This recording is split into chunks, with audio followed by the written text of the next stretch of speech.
We will call the meeting to order. I would like to start by welcoming Dr. Solicito. She has taken the place of Dr. Grant. So welcome. Thank you. First item is calling roll. I think there's a echo somewhere down there. Oh.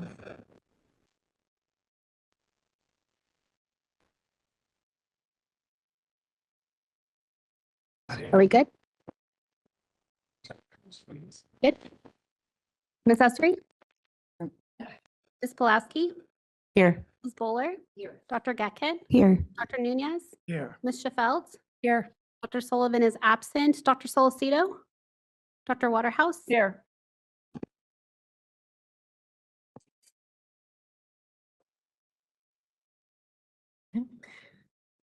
Okay. All right. Item 2, public comment on items not on the agenda.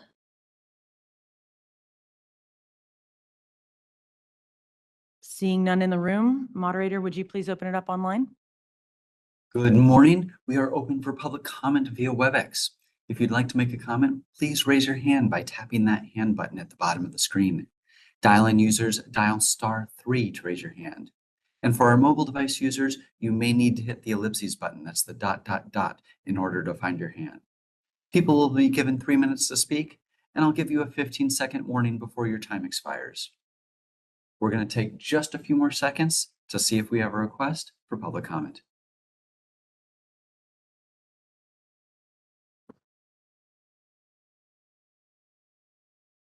Seeing no request for public comment, do you wish to continue with the agenda? Yes, thank you. Okay, next up is the review and approval of the April 15th committee meeting minutes. And I know Ms. Pulaski had some edits to that.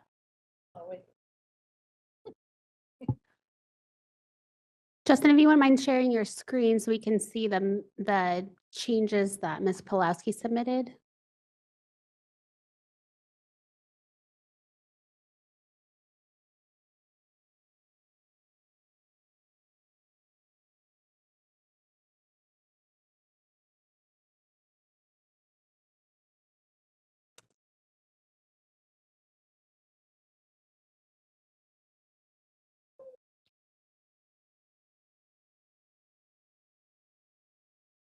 I will just say, you guys get so good, better and better each time. It's amazing.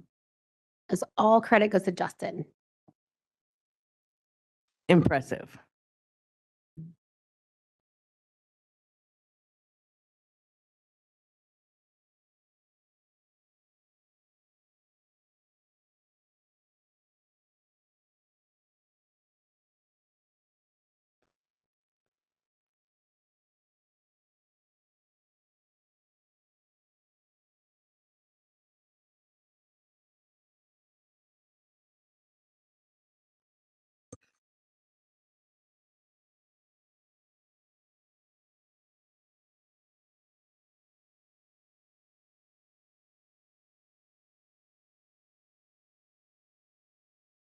I'll try, Justin. Let me try.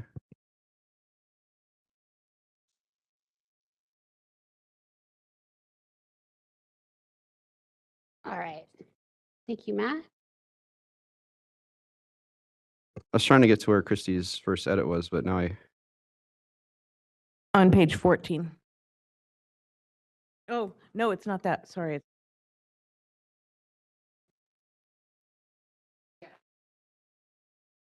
Page 11. Sorry, I apologize. got it. I didn't have my glasses on.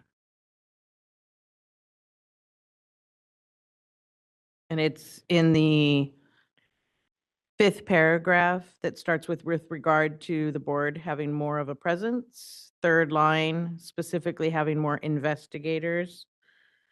It just should be investigators, S. Presence. Matt, would you mind zooming in a little bit for them?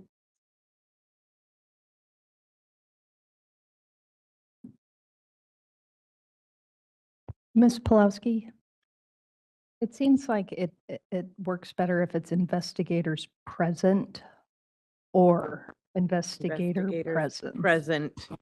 Yeah, investigators present. I'm sorry, you're correct.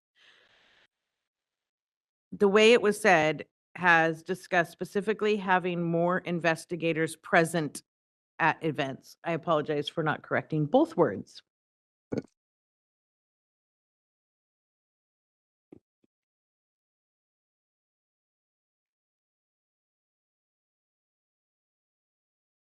All right.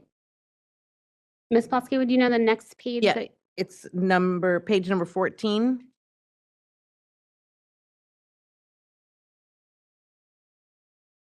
And it is the paragraph starting with Dr. Miller stated. And the 7th line down that starts with that the animal could therefore not be inseminated, inserting B. All right. And believe it or not, that is all I have. Sure, Dr. Waterhouse has. Kathy. I can't even vote on these, but so I'll abstain, but I found a little one on page 19. In the 4th paragraph, Dr. Grant asked for confirmation. He asked if these programs, plural. Sorry.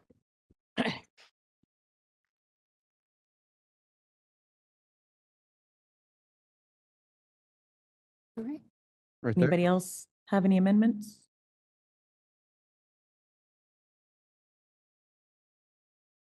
If not, can we get a motion to approve the meeting minutes as amended? So moved. Okay, is there any public comment in the room? Seeing none, moderator, would you please open it up for public comment online? WebEx is open for public comment on the motion. If you'd like to make a comment, please raise a hand by tapping that hand button at the bottom of the screen. Dial-in users, dial *3 to raise your hand. We will call on people in the order we have requests. We're going to take just a moment now to see if we have a request for public comment.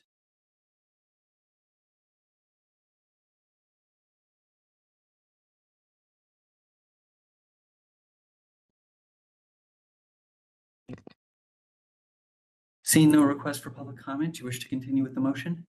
Yes, thank you. Ms. Essery, Yes. Ms. Pulaski, Ms. Bowler, Abstain. Dr. Getkin, Yes. Dr. Nunez, Yes. Ms. Shefelt, Yes. Dr. Solcito, Abstain. Dr. Waterhouse. Yes. Motion carries. Thank you. Item 4 is the committee chair report. I'm going to start reporting on items, basically what's being determined at the board meetings, because a lot of you guys attend this meeting on this committee, but don't necessarily see the outcome of the things that we send up to the board. So this is my kind of first attempt to summarize what happened at the last meeting, and I'll get better at the detail of this as we go on and try to follow some of the items through the process so that you guys know what's happening. So at the previous board meeting, I gave an overview of the inspection subcommittee, outreach subcommittee, and CDFA subcommittee reports.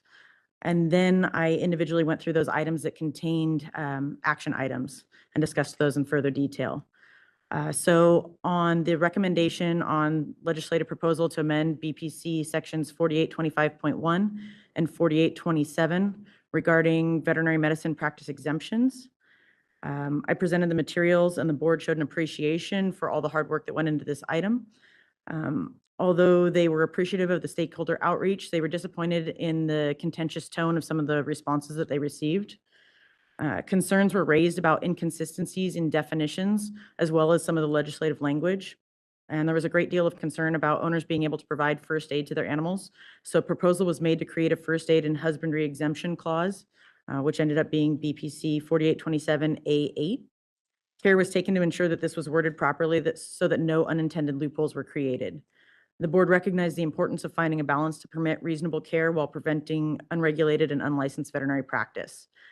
Following revisions to the proposed legislation, the board voted to submit the amended proposal to the California State Legislature. The next item was the recommendation to initiate a rulemaking to amend California Code of Regulations Title 16, Section 2068.5 regarding practical experience in education as equivalent curriculum. So again, I presented the materials from our meeting. I explained to the board that of the options that were provided in those materials, the MDC had chosen option 3 pathway to recommend to the board. They raised many concerns about eliminating the RVT task checklist. They felt that the supervising veterinarians needed more guidance to ensure consistency when attesting to RVT clinical skills. And since the current checklist is not legally enforceable, they felt that there was a need to create either a new checklist that was fully incorporated into the regulation by reference or explicitly list the tasks in that section. There were also concerns raised about restricting acceptable clinical experience to the US and Canada. This prevents foreign trained professionals from obtaining licensure unless they redo all of their clinical hours domestically, even if they're trained under an AVMA accredited school in places like the UK, Ireland, or Australia.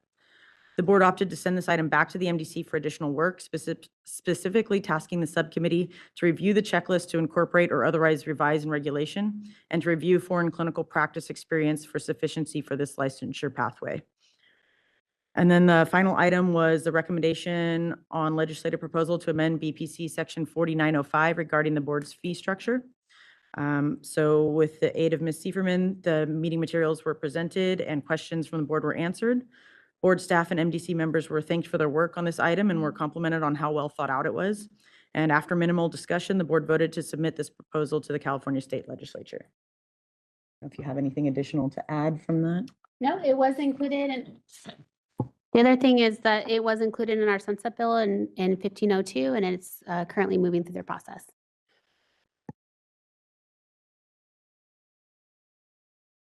Does anybody have any? Yeah, Dr. Nunez. You had said that there was concern about owners providing first aid to their pets. The concern was them not being allowed to perform first aid, is what you Yes, meant? correct. Okay. And then so where does the bill stand now? So the legislative amendments that the board had requested were not included in the sunset bill, Okay. so they didn't make it through. Okay. Anyone else? We'll open it up to public comment from the room. Seeing none, moderator, would you please open it up for public comment online? We are open for public comment via WebEx. If you'd like to make a comment, please raise a hand by tapping that hand button at the bottom of the screen. Dial-in users dial *3 to raise your hand, and we will call on people in the order we have requests. We're going to take just a moment now to see if we have a request for public comment.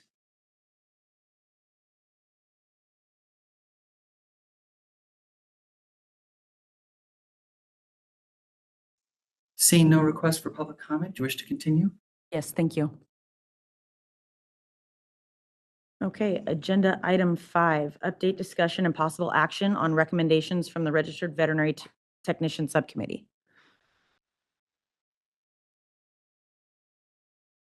All right. Okay, so this will be our discussion and possible action for Assembly Bill AB 1502. And so background on this, as the RVT committee, we were tasked with reviewing the Veterinary Medicine Practice Act statutes and supporting regulations regarding to approving RVT educational programs and other educational accreditation approval bodies to determine whether the California Medical Board's role in the approval process should be reduced or eliminated.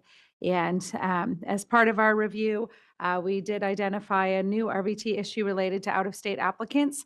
BPC 4841.5 provides 3 education pathways for applicants to obtain RVT registration through an accredited or approved 2-year program, through education or a combination of education and clinical experience, or through the AAVSB's Education Equivalency Certification Program. The statute does not authorize any individual to obtain an RVT registration without completing education.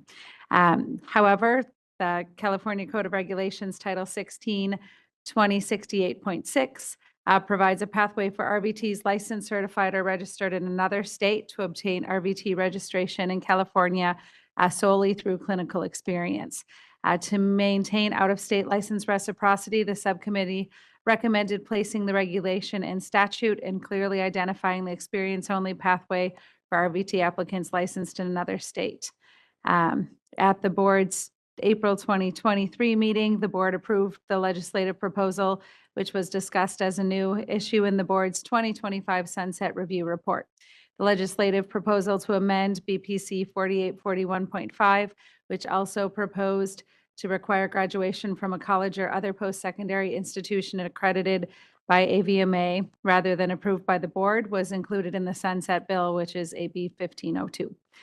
The subcommittee was also tasked with evaluating the RVT registration pathways and making recommendations to the MDC and ultimately to the Veterinary Medical Board related to whether the combination of practical experience and education from CCR Title 16, 2068.5 should continue to be deemed the equivalent of a 2-year curriculum in animal health technology. Subcommittee presented our recommendations to the MDC at our April 2025 meeting.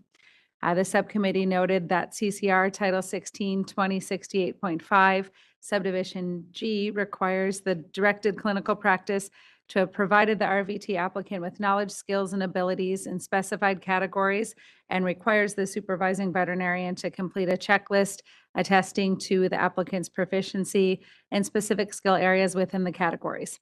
One of the subcommittee's recommendations was to eliminate the checklist requirement and instead trust the professional judgment of the licensed veterinarian supervisor attesting to the applicant's knowledge, skills, and abilities in each category. During that meeting, the MDC asked the subcommittee to compare the board's current registered veterinary technician task list to the AVMA's Center for Veterinary Education Accreditation student essential and recommended skills list.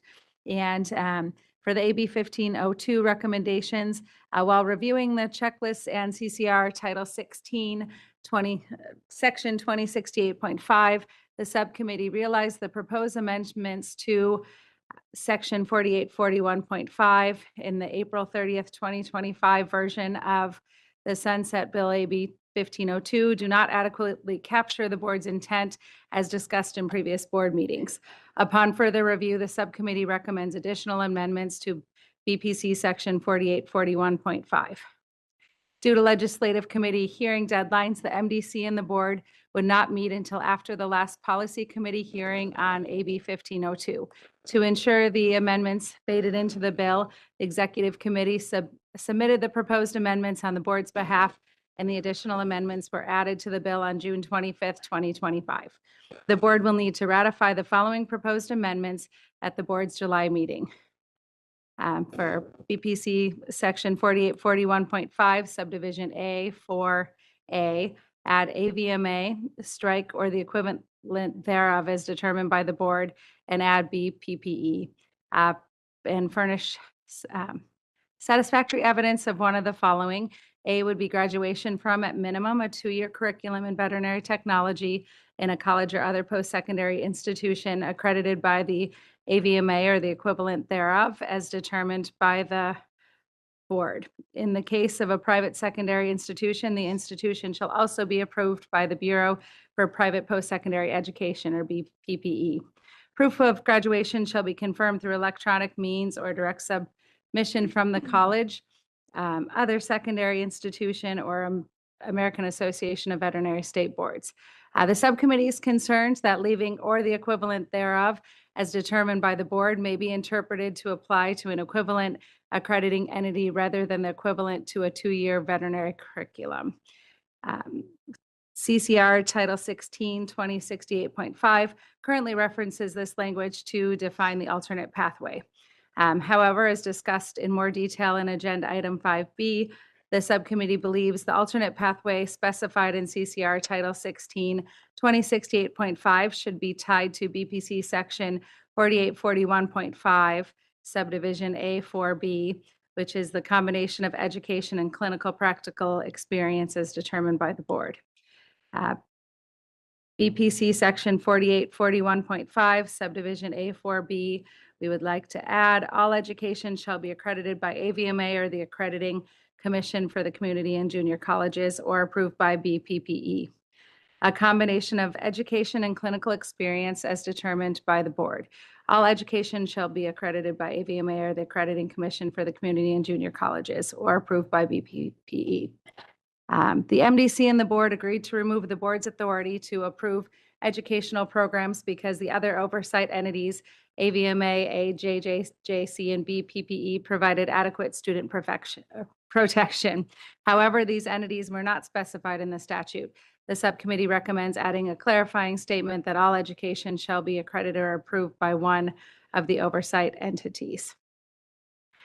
So part 3 was BPC section 4841.5, subdivision A 5B, strike clauses 1 and 2 from subdivision A 5B.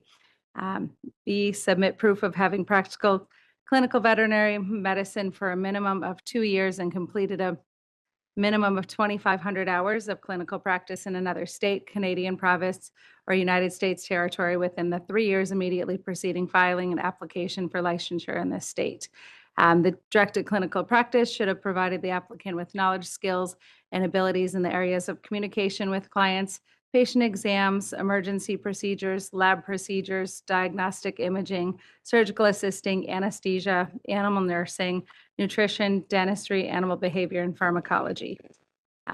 The supervising veterinarian shall complete a checklist attesting to the proficiency in the skills areas as described in Clause 1. These clauses were proposed to be added because they reflect current requirements for alternate pathway candidates under CCR Title 16, Section 2668.5. However, this out-of-state pathway for RVT registration was not intended to mirror the alternate pathway. Instead, it was intended to mirror the license reciprocity requirements for veterinarians who passed the national exam over 5 years ago from the date of submitting their application, but who have practiced clinical veterinary medicine in another state, Canadian province, or United States territory prior to filing the license application. Submitting proof of 2,500 clinical practice hours is one of 3 ways to demonstrate a veterinarian license applicant's continued competence. Veterinarians who attest to their practice hours often have been practicing in another state for well over 5 years and decide to practice in California. They're not required to have a supervisor attest to a list of proficient skill areas as if they were entering practice for the first time. Similarly, RVTs who utilize the reciprocity pathway likely have been practicing in another state well over 5 years. They should not be subject to more strict requirements than those required for veterinarians. The action requested would be if the MDC agrees with subcommittee recommendations, please entertain a motion to recommend the board ratify the proposed amendments to BPC section 4841.5 in the June 25th, 2025 version of AB 1502. And it is attached.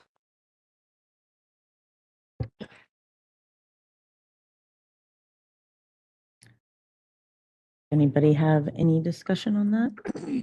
So the complete the minimum CE requirements, is that dependent on when they file the application? Like if they file it in February, they have to complete the whole year's CE requirements?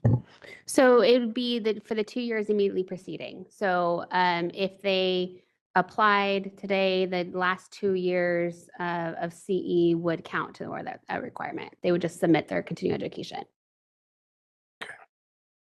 And is that 36 hours for RVT? Or is that, oh, I couldn't remember, Oh, no, I think it's, Aye. I think it's 20. yes. 20. So they'd have to complete 40 hours. No, 20 in a 2-year period. So they Oh, only in have the to do 2 years. 20. Okay, got it. Yeah.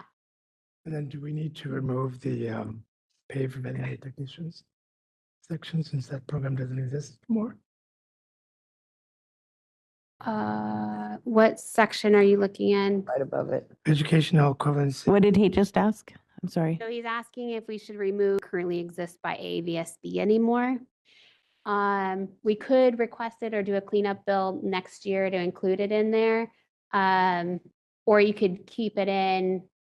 It's up to the board if they want to keep it in the hopes that AVSB does it in the future. I understand that, but if there's an applicant that sees that as Yeah. a path and it doesn't exist, then it could be misleading. Yeah, what we could do is recommend that the board requests inclusion in an omnibus bill next year to strike the PAVE program because it's no longer an option. So I think that would be an easy one to be put into a committee bill. But it's too late in this process to amend something. Yeah. Be too complicated. The executive committee, let it slide.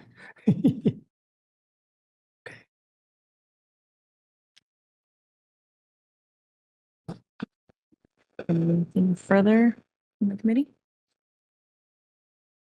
We need a motion. Yeah. Can I make a motion then if we're not going to have that much discussion on this? Then I will make a motion to recommend the board ratify the proposed amendments to BPC section 4841.5 in the June 2025 version of AB 1502.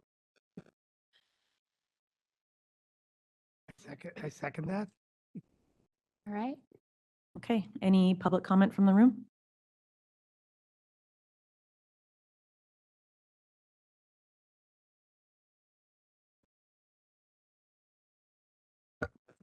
Hi, Grant Miller, California Veterinary Medical Association.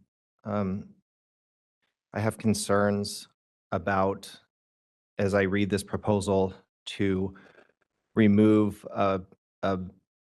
for the alternate pathway folks or folks that have practiced in another state. I have concerns about removing a proficiency checklist.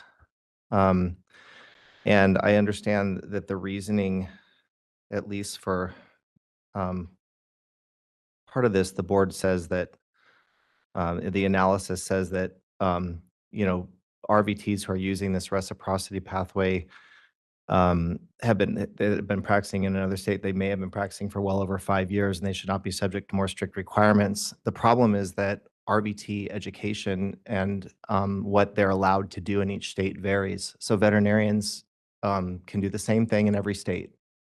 Except for here, we're not going to be able to declaw pretty soon. But we can all do the same thing. That is not the same case for RVTs. So RVTs in some states aren't allowed to do dentals.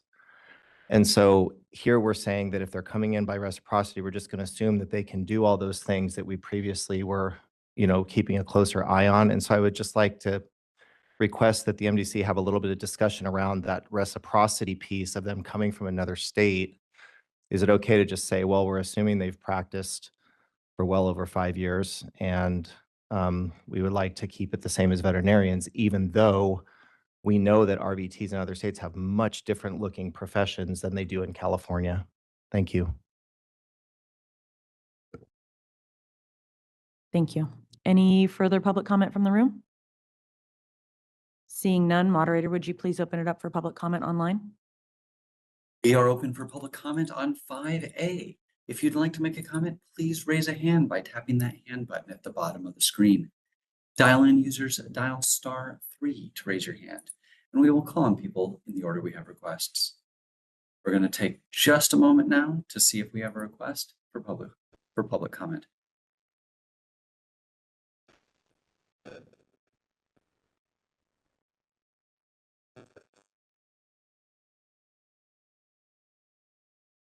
Seeing no comment online, do you wish to continue with the motion?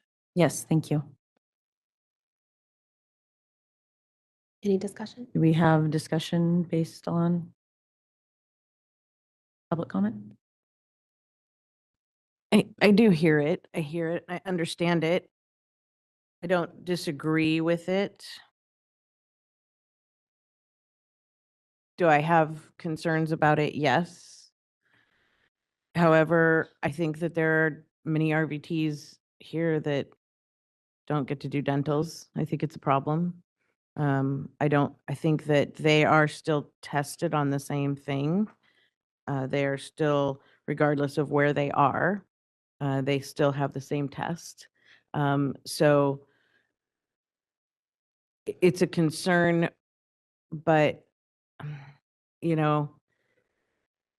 we have to open up. We're opening, we're closing pathways. We're trying to be mindful of the ways that we are creating avenues for RVTs and not being more restricted. So I think that's my response. I just want to provide some clarification too, because this is not in lieu of the alternate pathway. So all applicants are going to have to either have their education through the accredited path or that alternate path, right?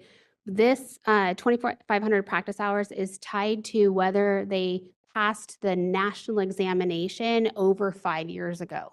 So the board has determined that the equivalency for education, you could do the education and clinical experience. If you have applicants who are going through that path, whether they're in another state or not, they would still have to do that 2,500 hours and do the checklist. So they would still be attesting that it's they're proficient in those skills if they take the alternate path, whether they are practicing in other states or not. So this is only tied to those who have passed that national exam over 5 years ago. All RVT applicants will have to do the education. As far as the proficiency, the only ones that would have to do that checklist is if they're doing the alternate path, then they do the checklist. Otherwise, the way it was worded, that you could do they could graduate from an accredited school. And current law is if you graduate from the accredited school and you pass an AVLE, you don't have to then have a separate supervisor attesting to all your proficiencies because you've done the AVMA accredited path. This would have required you to also go and get your clinical practice hours and submitted by proficiencies. So for the alternate pathway, whether they're in and out of state or not, they would still have to do the checklist because of the alternate path. Again, this is just for those who have already met the education piece and they've passed the exam over 5 years ago. So. Thank you. Dr. Nunez? And I would say that for those going through this particular path of completing a minimum of 2,500 hours, yes, it's true that some of them might not be proficient in, for example, dentistry, but many of them will. And ultimately, it's going to be the supervising veterinarian that's going to make the determination of whether or not that person is going to be allowed to do the task. But I agree that that just because of the workforce issues, we can't be closing pathways because we just need the workforce. We need the technicians. And I agree with you. I think because RVTs have a supervision layer of a DVM, it's always on the DVM, no matter if that RVT is straight out of school, 20 years out of school, got educated in Illinois or here, to make sure that the tasks that they're assigned to are not only okay by the Practice Act, but also that they are competent in it. So because we have that extra layer of supervision versus a DVM who is out and about on their own, I think it always comes down to the DVM, regardless of education pathway.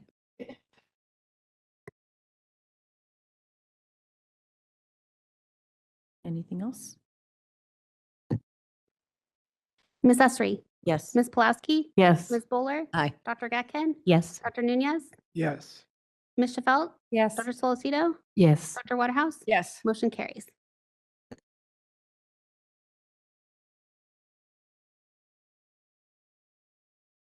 Okay. Item 5B.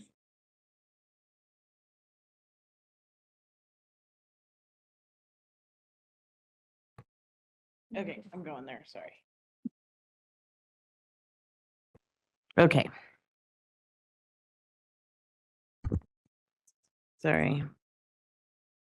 Okay, so the subcommittee was tasked with evaluating all the current statutory and regulatory authorized RVT registration pathways and making recommendations to the MDC and ultimately the California Veterinary Medical Board.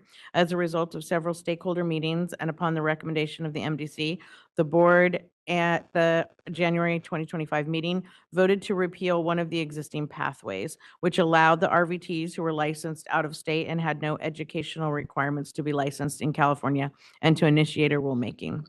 Additionally, during the 2024 and 2025 January 14th, 2025 MDC meeting, the subcommittee raised concerns related to the educational and clinical experience components in CCR Title 16, Section 2068.5. The subcommittee's concerns were presented to the board at its January 2025 meeting, and the board authorized the MDC to evaluate this regulation closer to consider whether the qualified instructor criteria is adequate for consumer protection, to review the number of required clinical practice experience hours, and to review whether the combination of practical experience and education set forth in CCR Title 16, Section 2068.5 could be improved. At the April 2025 meeting, the subcommittee recommended, and the MDC agreed, that the board should initiate a rulemaking to amend CCR Title 16, 2068.5, subsection A, to address concerns related to qualified instructors, the number and location of required clinical practice hours, and the supervising veterinarian's license and attestation requirements. Neither the subcommittee nor the MDC recommended to reduce the existing education hours. The MDC chair presented the MDC recommendations to the board during its April 2025 meeting. And during the meeting, the board agreed with the amendments to address the concerns related to qualified instructors, the number and location of required clinical practice hours, the supervising veterinarian's license, and most attestation requirements. However, the board raised concern with eliminating reference to a checklist for supervising veterinarians to complete. While the board understood the concerns the MDC raised with the current courtesy registered veterinary technician task list proof of experience checklist, the board determined that supervising veterinarians needed more guidance in assessing the proficient skills. The board requested the MDC consider and compare the board's current checklist with the American Veterinary Medical Association Center for Veterinary Education Accreditation, CVTA, Veterinary Technology Student Essential and Recommended Skills List, which we'll just refer as skills list. So since the April meeting, the subcommittee met multiple times to discuss the checklist and additional regulatory amendments that were necessary. Ultimately, the subcommittee determined the CVTEA skills list was similar to the categories currently listed in CCR Title 16, Section 2068.5, subsection G. However, the subcommittee does not believe specifically listing all identified tasks and decision-making abilities is necessary for the purpose of the checklist. Instead, the specific tasks and decision-making abilities should be left to the professional judgment of the supervising veterinarian. As such, the subcommittee recommends 2068.5 be amended to more closely align with CVTA's categories as follows. And we can go through these so that we can, I think it would be best if everybody, I'm sure, I would hope, read them. But I would like to just go through and see that we look at them. The directed clinical practice is required in subsection shall be provided the applicant with knowledge, skills, and abilities in each of the following categories. And then I will go down. I'm not going to list all of the ones. The subcommittee did not include CVTA's skills to follow and uphold applicable laws and the veterinary technologies professions, ethical codes to provide high quality care to patients.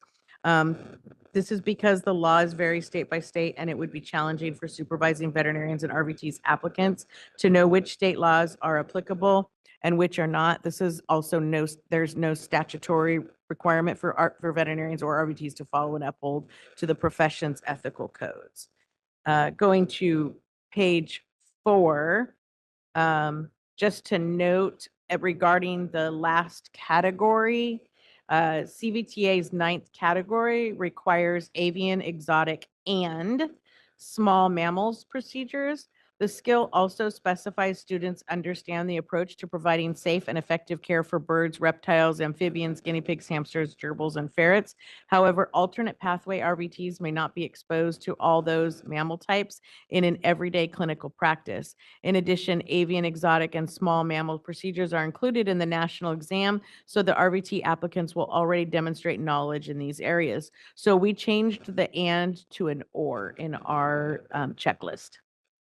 Requiring an RVT applicant to gain practice experience in those specified mammal types may require them to seek employment elsewhere if their current place of employment does not treat those mammals. This would place an unnecessary burden on the RVT applicant. It also goes beyond the current requirement for alternate pathway applicants. The subcommittee notes CVTEA's skills list includes a laboratory animal procedures category. However, similar to the note for subsection F8, RVT applicants gaining clinical practice experience will not have access to laboratory animals used in animal research. The subcommittee does not believe this is an essential skill to demonstrate minimum competency to become an RVT, and it is not a current requirement for alternate pathway applicants. As such, the subcommittee does not recommend including this category in the checklist. In addition, the subcommittee recommends amending 2068.5 to move the checklist requirement to a new subsection G, make minor clarifying changes to the provision, and requiring minimal information regarding the applicant and supervising veterinarian. As a courtesy checklist, the subcommittee created a courtesy checklist for supervising veterinarians to complete, which is included in attachment 2. However, the board would accept any checklist that includes the required information listed in 2068.5 new subsection F. So the action requested today, if the MDC agrees with the subcommittee and staff recommendations, please entertain a motion to recommend the board take the following actions, and it's listed here.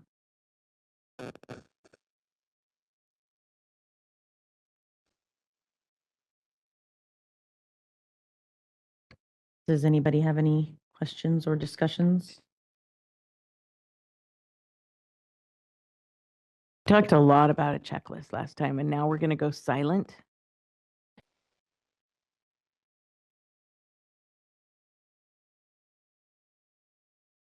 Okay, if nobody on the committee has anything, we will open it up to public comment in the room. I think it's an sorry. excellent checklist. Well done. Oh, I skipped over the motion. If you think it's that excellent, do you have a motion to make?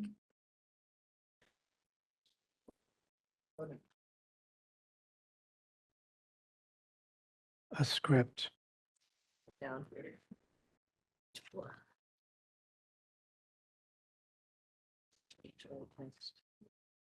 I make a motion to direct staff to submit the text to the Director of the Department of Consumer Affairs and Business, Consumer Services and Housing Agency for review. And if the board. Sorry, can we back up a little bit? Do I have to read the whole thing? So starting on the second line, a motion to recommend the board and then that. A motion to recommend to the board to approve the regulatory text in attachment 1 to amend CCR Title 16, Section 2068.5. Directs staff to submit the text to the Director of the Department of Consumer Affairs and the Business, Consumer Services and Housing Agency for review. And if the board does not receive any comments, provide any objections or adverse recommendations specifically directed at the proposed action or to the procedures followed by the board in proposing or adopting the action. Then the board authorizes the executive officer to take all steps necessary to initiate the rulemaking process, make any technical or non-substantive changes to the package, set the matter for hearing if requested, and set the matter for hearing if requested. If after the 45-day public comment period, no adverse comments are received and no public hearing is requested, authorize the executive officer to take all steps necessary to complete the rulemaking and adopt the proposed regulations as described in the text notice for CCR Title 16, Section 2068.5. I second. Okay. Any further discussion from the committee? All right, seeing none, we will now open that up for public comment in the room.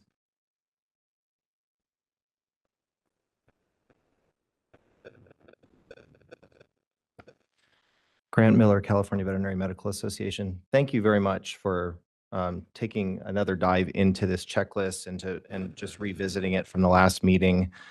I feel like this checklist is really complete. It definitely mirrors the CVTEA checklist as closely as possible.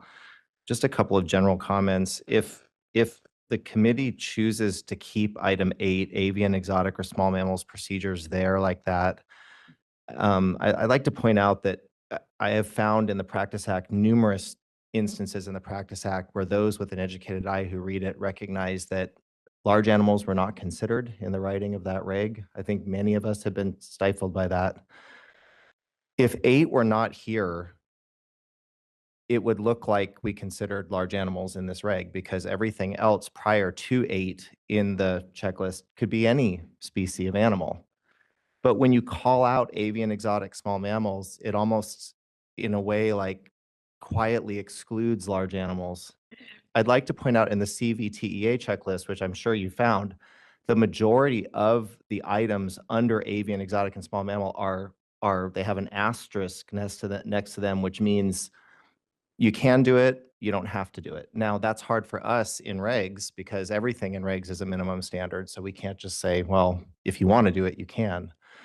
So I guess from there, I would like to suggest potentially striking 8 because this should be for any animal you're choosing to work on. So just like in vet school, if I, wanted to work on horses, I could cater my education towards horses. I think in RVT school, there's probably I hope there's a similar opportunity for RVTs. If they decide they want to go into large animal, they could. If they want to go into exotics, they could.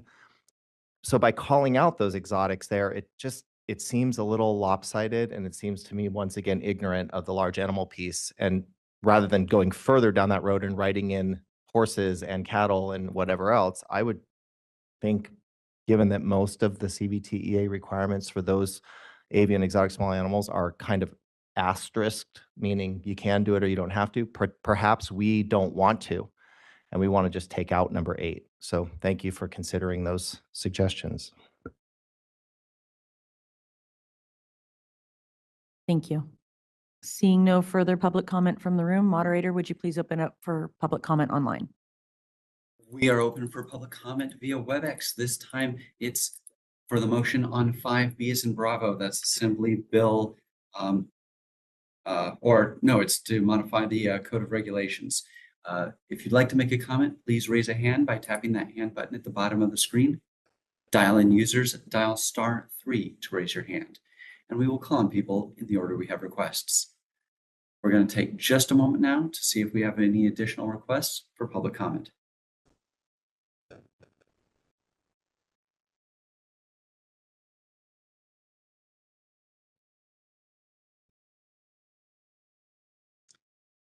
Seeing no request, do you wish to continue with the motion? Yes, thank you. Okay. Elizabeth, I thought we brought this up. Did we not talk about this part In what regard? about were the you- large animal piece? I thought we had mentioned I can't remember because I thought we'd kind of touched on it and then we kind of, I don't think in this context that we talked about it, especially related to 8. And I think it is worth noting that that's not a current requirement in the checklist. And so, right. or in the regulation. But I don't think that when we talked about 8 in the subcommittee meeting, I don't think equine was mentioned at that point. Yeah. I mean, I think see it the, was just, it was just a general conversation about in case that was a specialty that somebody wanted to engage in. And the whole point of the checklist and including it this way is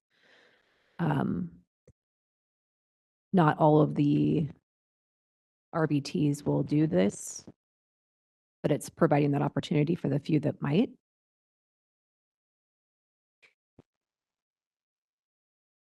And do this was because the CPEA list had all of the specific the small mammals in there and the exotic animals. But so you wanted them, because this is again, not tied to education, it's the clinical experience that they're going to get within their practice. And so the thought was all of the list they won't have, but they might have we want them to have at least one. But I don't recall a discussion about equine. So. well, and I think not just equine, but food animal as well. Yeah. Yeah. I think it was, and that's why we changed it also to avian, exotic, or small mammals procedures. That was the angle we were taking, because there might be people that are working on small mammals. Yeah, I think if we were to add equine and large animal and things, that becomes more prescriptive. And so in thinking about Dr. Miller's comments, I think it would be a good idea to exclude that part. I think that the other categories are sufficient and that we don't have to specifically call out multiple species. Yes, Dr. Bacon. If the purpose of 8 was to be more of a catch-all, if that was more appropriate to this RVT's potential job path, I guess, is the problem is that it's not catching all? Yeah, so that's, if it's, and I get it, I didn't catch that the first time. I was like, oh, that's the catch-all. But if it's going to not catch all, then I think if that was the point, which I totally do understand, I think it should maybe just be eliminated. Dr. Nunez? Dr. Miller said that 1 through 7 can be applied to all species. But then when you add 8, I'm not sure if I understand why he thinks that large animals would suddenly be excluded from 1 through 7. And they're the forgotten. And my thought was, if I stretched my mind, I could appreciate that. But if that's the case, then why not just add equines and large animals to number 8? Leah said that it would be too descriptive, but why would you think that? We just added equine and large animals. Because then we're saying that they have to have clinical experience with those things, where like number 3 for nursing says that they have to demonstrate things in a variety of animal species, but it's not listing all of the species that they have to demonstrate the skills with. So I'm thinking by adding avian, exotic, small mammal, equine, bovine, caprine, that we're saying that they would have to demonstrate that on all of those species. And as I asked my question, I think it kind of clicked. These RVTs are applying for a license, and this is an attestation for their clinical experience. Yes, But they we will. don't- But we don't necessarily, when we grant a DVM license, we don't necessarily say you're a small animal practitioner or a large animal practitioner. The same would apply for RVTs. So I think now I agree with you that we should just eliminate 8. Because this doesn't, they still have to have the education that would cover all of these things and pass the national exam that asks questions and also, perfect. Great, just shut my mouth once you agree. Thank you, Christy. And actually, that's what, whoops, I was going to get there too a while ago. But yeah, given the regular list, the avian, exotic, small animal procedures just doesn't really fit with, because it's specific. So yeah, I think it should be removed anyway. I think it's redundant. It's all included in everything else anyway. Who put that on there in the first place? CBTA. So then, Dr. Nunez, if you agree, would you like to amend your motion to strike 8? And then Dr. Gatkin, would you also? I'll accept that amendment. Dr. Gatkin? I second. So if we could open up to public comment again, if there's no more discussion Anybody have anything else? about the amended motion. Okay, let's open it up to public comment from the room. Seeing none, moderator, would you please open it up for public comment online? We are now open for public comment on the amended motion. If you'd like to make a comment, please raise a hand by tapping that hand button at the bottom of the screen. Dial-in users, dial *3 to raise your hand. We will call on people in the order we have requests. We're going to take just a few seconds now to see if we have a request for public comment.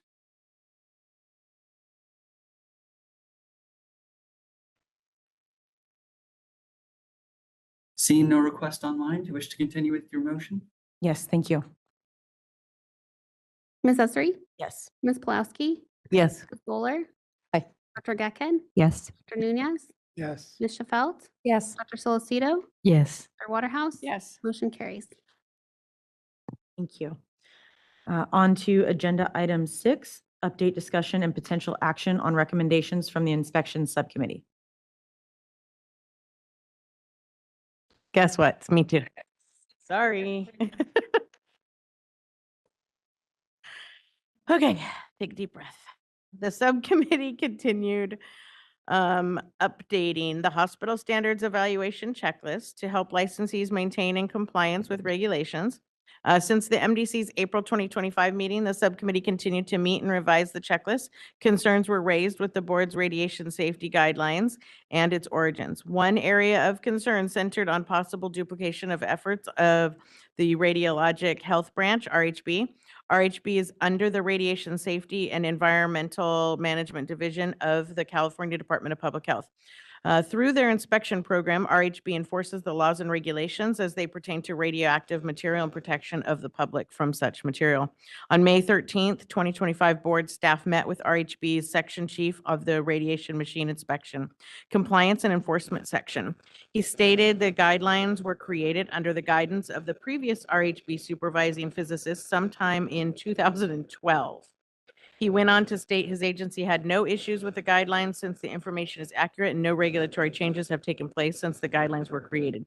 Additionally, RHB inspectors accept the safety examination contained in the guidelines as meeting their training and examination requirement.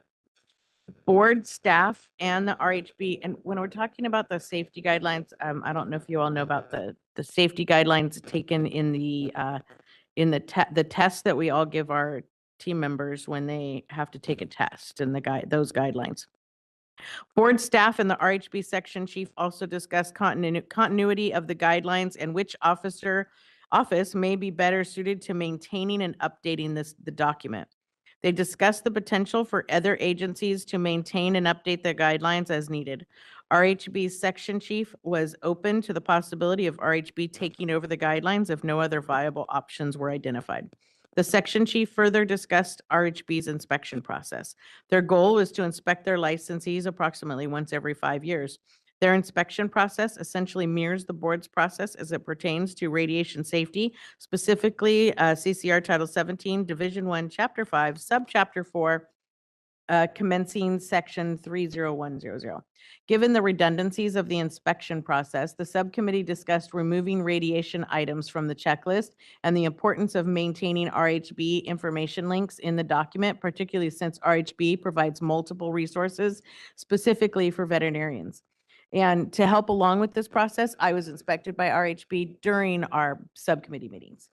The discussion raised the importance of improving communication between the departments, particularly when in areas of radiation safety concerns are identified by inspectors.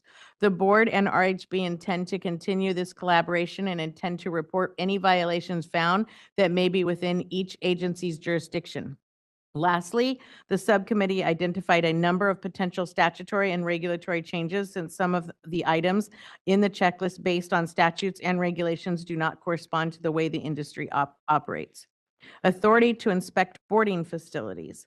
The subcommittee discussed the issue concerning the board's authority to inspect boarding facilities attached to fixed veterinary premises registered with the board. Business and Professions Code Section 4853 establishes that all premises where veterinary medicine, dentistry, surgery, and the various practices thereof are being practiced, including buildings, kennels, mobile units, or vehicles, must be registered with the board. Further, the board may at any time inspect the premises in which veterinary medicine, dentistry, or surgery is being practiced. So BPC 4809.5, CCR Title 16, Section 2030, Section D establishes requirements for animals are housed when animals are housed or retained for treatment. Boarding facilities commonly provide veterinary care services such as drug administration, wound care, etc. The subcommittee determined when a registered veterinary premises provides boarding services or houses animals, the board is authorized to inspect the entire facility. At this time, the subcommittee does not deem it necessary to clarify the regulatory language of Section 2030. However, if there is confusion in the industry, additional outreach should be considered to clarify the issues. So the subcommittee has concluded its review of the checklist and created separate checklists for small animal mobile and fixed facility premises and vaccination clinics. Drafts of the checklist are attached so that for the MDCs and boards review. And the subcommittee will also draft a memo identifying their concerns with current statutes and regulations for board consideration at future meetings. During our subcommittee meetings, we identified numerous concerns that we, like, just during the process. And when I say that I was inspected by the radiologic branch, RHB, it helped us quite a bit during the process. So it was very helpful during this process. So hopefully you were all able to go through the checklist, but I think it would probably be best at this point. Do we need to go through? Dr. Nunez, yeah, Nunez, go ahead. Before we go over the checklist, I had a question about the Radiation Health Branch, which is under the Radiation Safety and Environmental Management Division of the California Department of Public Health. It makes sense that if we have duplication of their checklist, but I assume that they do radiation safety for not only veterinary hospitals, but human hospitals. So how much do they pay attention to things like hands-free protocols, which is not a thing in human medicine? They actually, when they did my inspection, they were very diligent. It was, yes. So that's, Yeah. I wouldn't want that missed because that's an important aspect to have in a hospital. Yeah, no, that's something that they actively look for Okay. when they're doing their inspection. Okay.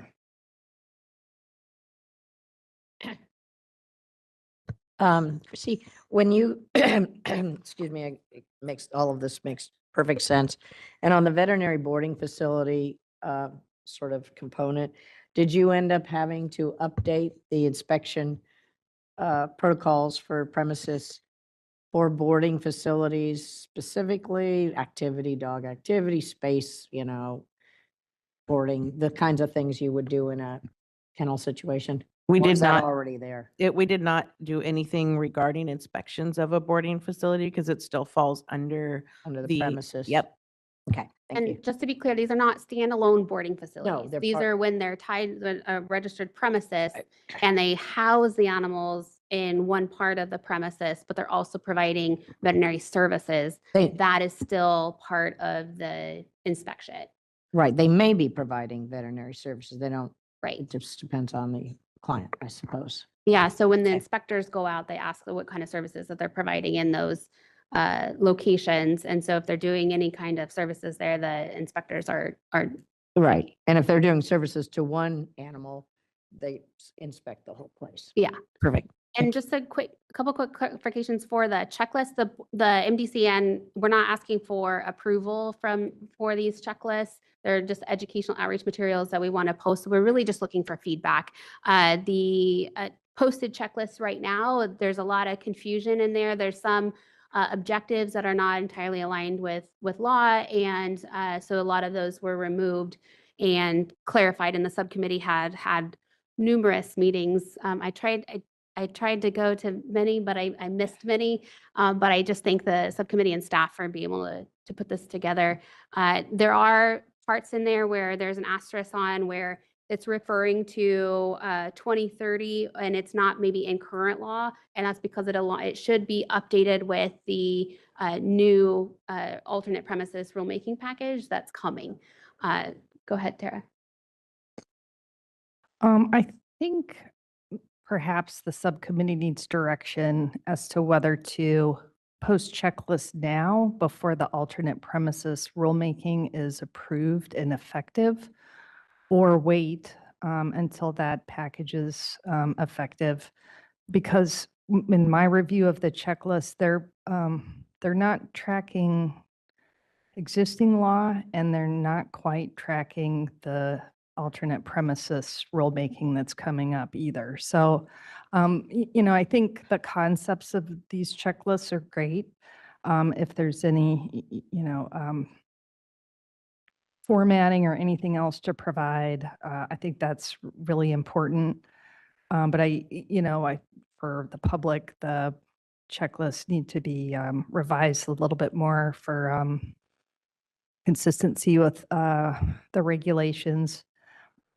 So would the MDC want to see the checklists for the future or for right now? Because I think this is a lot of work to create checklists only to have to turn around in 6 months and then change them again. Well, I think it's important to get these published as soon as possible because from what I hear, these checklists are used a lot in practice. And so I understand if there's any way that the subcommittee can help with deciding, okay, this part needs to be published now and this part needs to be not, held back, we will do it. Sorry. I would help. Because, the intent of these is just to be, and I will just clarify that the intent of these checklists are to be really online, not a PDF document like it was before so much.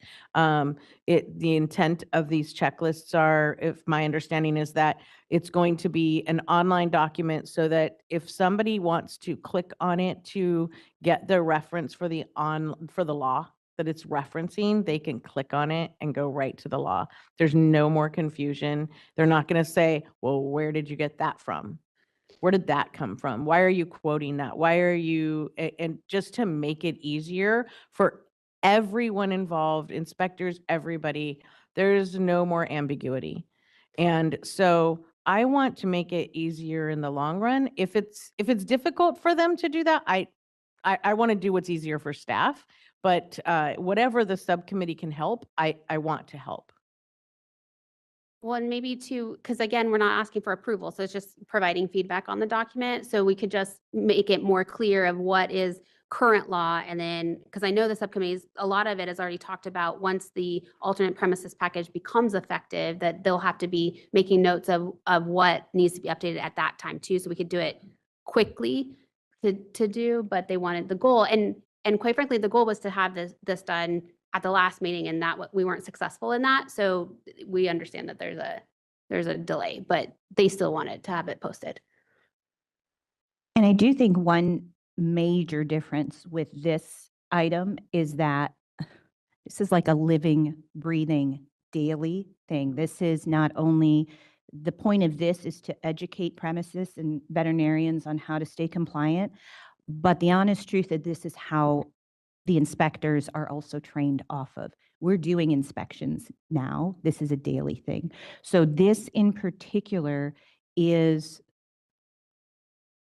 a little different in that it's in action now, even if from the old checklist, the current checklist is still being enforced on a daily, if someone is being inspected today. So that's the difference, is that there's no hold until the next publication or anything like that. So because the more we delay on this, the more that we are currently inspecting. This was a lot of cleanup. I'm going to be honest with you. We haven't looked at, I was trained in 2013 or 2014 as an inspector based off of this checklist. I could tell it word for word, but it wasn't until you actually started clicking the regs that I would quote many veterinarians, oh, it's 2030.1. When you actually look at the reg, we're like, oh, it actually doesn't interpret like that. And I have been telling hospitals for 7 years. So the fact that it is a document in motion, not only for, which the whole point of this really is to help premises stay compliant. This is also the heart of how the staff is inspecting as well. So I think for me, this is a constant turnover, and I am going to recommend that this gets looked at formally every year to make sure that it is staying up to date, as well as again, this is more from the board staff. And I think that's why we're not going to approve it at all, because if we approved every single thing that the office posted or anything, that's not our jurisdiction, nor does it gets overwhelming. But this is something, like I said, that we are currently enforcing based on standards already that we realize now with a really deep dive down, we don't actually have that authority. So for me, I think that's the difference, is that it's already in motion. So at least getting it out there, we are in a period where regs are changing. I do definitely agree with that. But I think getting this cleaned up as much as possible and then sitting down and maybe my recommendation is this be an ongoing committee and sitting down and reviewing every year what we have to update might be more practical. I do want to clarify too, that when she says we're enforcing the current checklist, we're enforcing what's supported by law. So when there's parts in there that's not supported by law, we are not actively enforcing, just to clarify. Another big reason why we wanted to bring this to the MDC and the board is because if you recall, I want to say a couple years ago, Dr. Noland, prior board member, had really wanted the board and MDC to look at the inspection itself and to see if there's ways to streamline the inspections, and was a big proponent for only doing half of the checklist because of the amount of time it took inspectors to go out and inspect. At that time, we reached out to got feedback from all the inspectors. In the MDC discussed it, the board discussed it, ultimately decided to not change the checklist at all and felt that every part of that was necessary. Since then, though, with our meeting with RHB, recognizing that our entire inspection, when it comes to the radiation safety, that whole section, which takes a long time for our inspectors to do, is completely duplicative of RHB's inspections, and it's their laws. And so that's where we think, okay, that is redundant. The inspectors don't need to be spending the time doing that. However, what we can do is work more collaboratively with RHB. So if we were to go out there and find that the equipment is not registered as they're supposed to, we can let RHB know, because RHB only inspects those that are properly registered. So we would let them know that these individuals are not registered. At the same time, when RHB goes and they do their inspections, if they see concerns and the facilities that the place is just unsanitary and they have concerns with it, they can refer that over to us, and then we can go out and inspect to enforce our laws. But we can leave their inspecting of their laws to them, and we inspect our laws.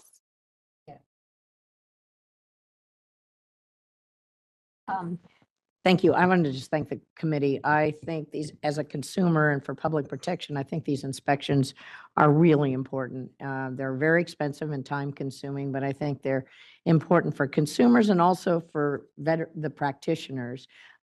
As things change all the time, I remember back to the days when we had our cute little book that we printed up and mailed out to all the premises, and everybody carried it with them, et cetera, et cetera.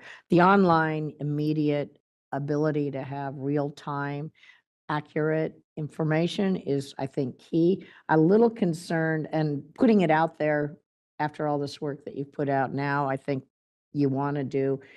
Is there a way that maybe the board could consider some caveat at the top if there are inconsistencies or incorrect things in what we're about to post? Can we, I mean, I don't want to confuse We wouldn't people. post it. So we'll go through it before it posts and make Okay. sure that it's all consistent with. But I mean, current even law. a caveat, things will change as Yeah. things change. can work Something to say, this accurate today, but regs That's and laws are current, yeah. changing. Something so that someone doesn't take something to the bank today that is no good 2 months from now. I don't know how veterinary practice managers manage that, but I just love it that it's going to be online and it's all linked back, et cetera, et cetera. And I can't imagine the inconsistencies you guys found when you went through it all one by one, but It was Really? insane. I bet it was. But I just think that for everybody's sake, just some sort of, because this stuff is going to be real time changing as also technologies change. So anyway. Well, and I think with the inspection subcommittee, we can work with legal to make sure that it's all consistent for current law. And then we can even make a note that come January 1, 2026, or whenever the rulemaking is effective, it'll be updated. Yeah, that's good. Yeah. Thank you. Can I make a comment? While going through the checklist, I was just thinking, specifically for the small animal mobile clinic. Is this really applicable to the existing mobile practices that are happening out there? Because what is the inspection team's process of where I guess it starts with licensing. How do we vet the fact that that they actually have a mobile unit that is compliant with the requirements of having a mobile unit, right? So I guess that's my first question. The second question is, it has come to my attention that there are mobile practices for small animals which are actually practically house calls. And so the practice of veterinary medicine does not happen in the mobile unit itself. And so now, but they have a mobile premise license. So that's why I was saying, what is it that we can do to update this change in the practice? So to answer your first question, there's no requirements that a veterinary premises, whether it's a mobile unit or a fixed facility, that they are inspected prior to getting a registration. So there's no requirement for that right now. Current law, when it comes to the mobile units, the goal of this inspection subcommittee is applicable to what current law says. However, the alternate premises package, one of the alternate premises in that rulemaking is those who are providing services from a vehicle, so from within the mobile practice, and it specifically calls out house calls. And then there's one that's doing it within the mobile unit. And so they are differentiating the two. And we worked with a lot of stakeholders to make sure that it's applicable in those situations, so that the new rulemaking that's pending does address the differences of the mobile units. Okay, now that makes it clearer. And then I think to answer their first question, when you apply for a premises permit or renew it, one of the mandatory screens is, do you have mobile units associated with this premises? It's a yes/no dropdown. So I think that's a way of screening if there is a mobile unit attached to your premises that you are renewing, but that correct me if I'm wrong, just applies to the actual mobile unit, not what you're thinking of a house call. House calls right now, or I'm just going to say house call, but I believe they're still registered as a mobile, no, as a premises permit. So there's two things. So if you have a fixed facility, but you have a mobile premises tied to it, that you're just telling us that you have a mobile premises tied to it, but that mobile premises itself does not need to be its own registration. If you have your own mobile practice, that's a mobile registration.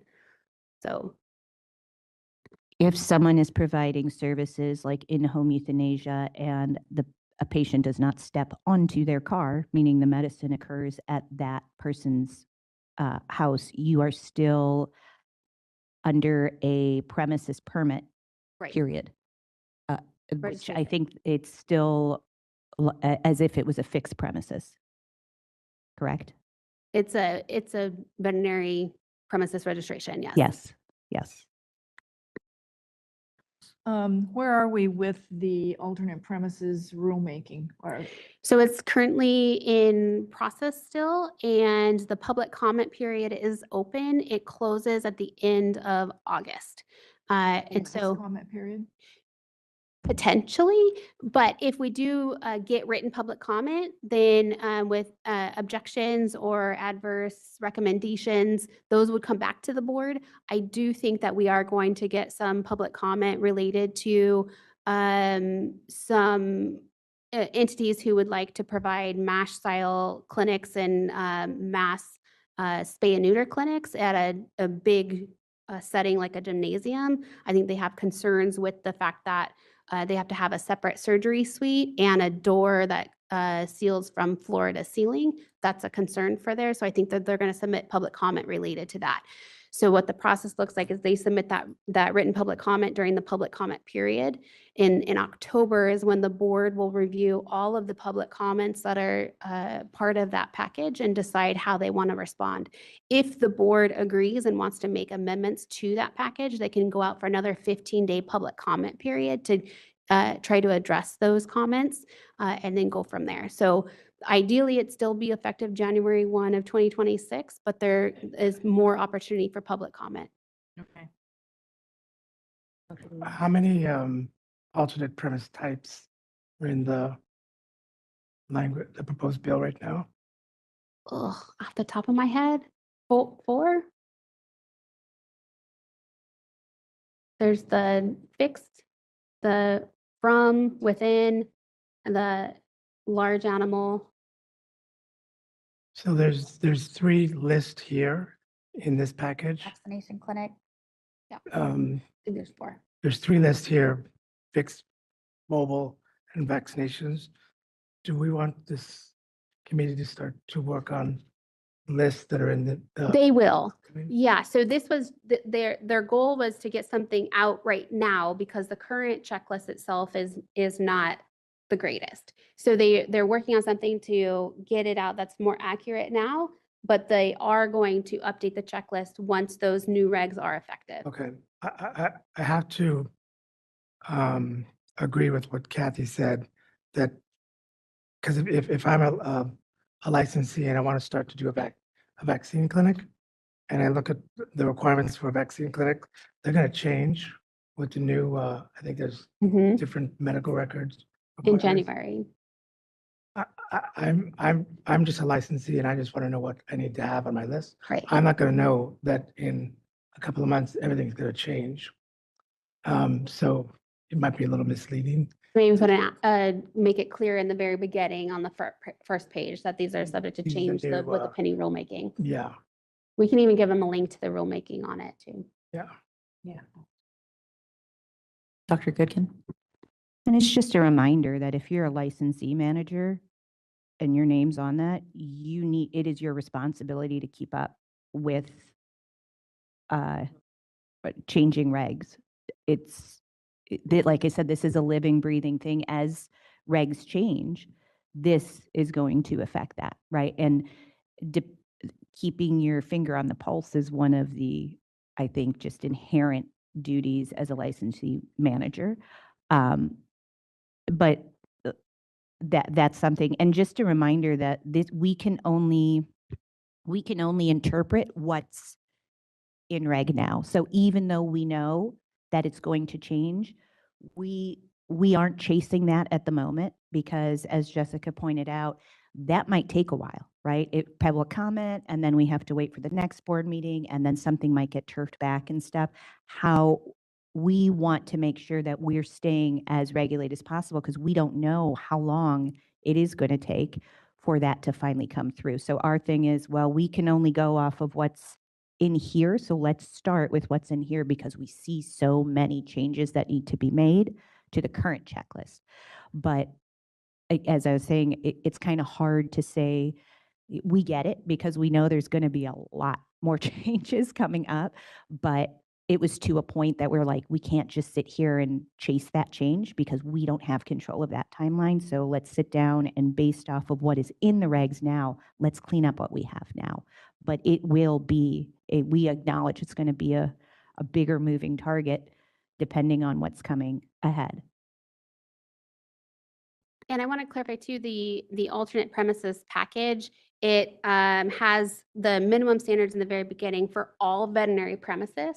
And those that aren't applicable to, say, a mobile practice, whether it's small or large, it's depending on if it is not so much the case anymore. It's more of if they're providing the services from the vehicle or within the vehicle and what applies in that situation. So if in some settings, the overall standards don't apply to that, it would say that in the specific section for a vaccination clinic.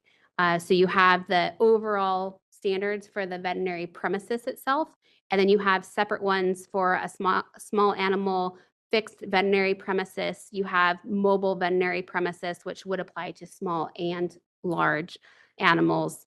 And you have the animal vaccination veterinary premises itself. So. Christy, did you still have? Can we publish it with the new even though we know it's going to change in January, it's July. And by the time we get it published, it's going to be August. And really, I mean, why can't we publish it with a highlight of this is potent, yeah, I see Tara saying no already. Yes, some of the things like I was looking up oxygen. The new alternate premises regulations change the oxygen requirements. So, today, an premises needs to comply with today's law, but the oxygen requirement for fixed premises is changing. So which is it? Do they have to do today's law or tomorrow's law? That's the problem. So that's just one example of potentially many differences. There's differences. So I think right now, let's get focused on 3 different types of premises, make sure that the checklists properly reflect the current regulations, Yeah. get that stuff posted, and then change tack and then start to prepare for the alternate premises regulations and just have those drafted. That way, if they need to change, be revised to respond to public comment, you Right. can pivot a lot more quickly. I mean, I know that my managers, when they would go, they would just print it each time and they wouldn't save it. They're not going to save it. They would print it each time they needed to do it. So they should not be saving it because everything changes. And so even though it hadn't changed, they didn't know that. They just printed it. So.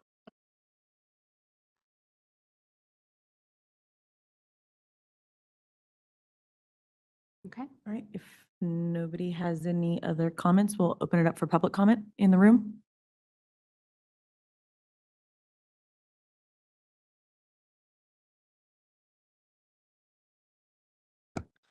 Hi, Grant Miller, CVMA. Thank you for tackling this very much needed resource. I'm constantly getting questions from folks that say, well, my premises doesn't match what's there in the existing checklist. And so it's nice to be doing this expansion. But a couple of comments. Number one, for the small animal mobile on page 18, I find that massive swaths of misunderstanding in the veterinary profession can stem from just one word.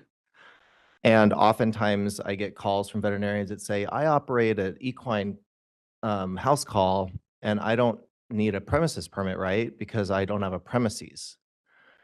And we know that the law defines a premises as a fixed or a moving business. But the word premises suggests a brick and mortar building. And so on the top of page 18, I would suggest changing the word clinic to premises for 2 reasons. Number one, a clinic by law it is a healthcare facility, but it's generally a healthcare facility that provides limited services. It's generally on an outpatient basis. And these mobile premises are complete. They could be complete veterinary, full service veterinary practices. And so by changing just one word, you're going to kill 2 birds with 1 stone. Number one, you're going to eliminate the confusion that it's limited service. Number 2, you're going to affirmatively reinforce that premises can be mobile. And those types of rocks that you toss in the pond now will emanate out so that in 20 years, I don't have to be answering questions about needing a premises permit for mobile. So that would be one recommendation, is to change the word clinic to premises in that just top title on page 18. And then if I may, I know I'm a little bit running over, but regarding the small animal vaccination checklist, I know that the checklist is there to specifically hone in on the reg. The reg is 2030.3. For those of you who are less familiar, it is the worst written regulation we have in the entire Practice Act. Can't let a meeting go by without that. Now, we are making improvements to it, massive improvements, and come January, the headache will be less. But one of the things I would like to maybe pose to the committee is to have an affirmative statement in there indicating that 2030.3 does not override Business and Professions Code 4826.6. There is a supposition out there that a VCPR is not required when someone is operating under 2030.3. That's largely due to the very poor language in 2030.3, which we will now improve in the future. But there's this misunderstanding in the veterinary profession that if someone is running one of these clinics, that they don't need a VCPR to do it. And that is not correct. One regulation for minimum facility standards does not override a cornerstone, a minimum standard of practice. And I find that there's massive confusion and misunderstanding that someone thinks that if they're doing one of these, the veterinarian does not need to establish a VCPR. And so if we're doing a guidance document, an outreach document, while it is stating minimum standards, it is a legitimate minimum standard to reference 4826.6, especially in this circumstance, because I don't think anyone is actually doing that, actually establishing the VCPR in accordance with our minimum standards in law while they're doing these particular vaccination clinics. Thank you. Thank you. Seeing no further public comment from the room, moderator, would you please open it up for public comment online? Open for public comment via WebEx. If you'd like to make a comment, please raise a hand by tapping that hand button at the bottom of the screen. Dial-in users, dial *3 to raise your hand.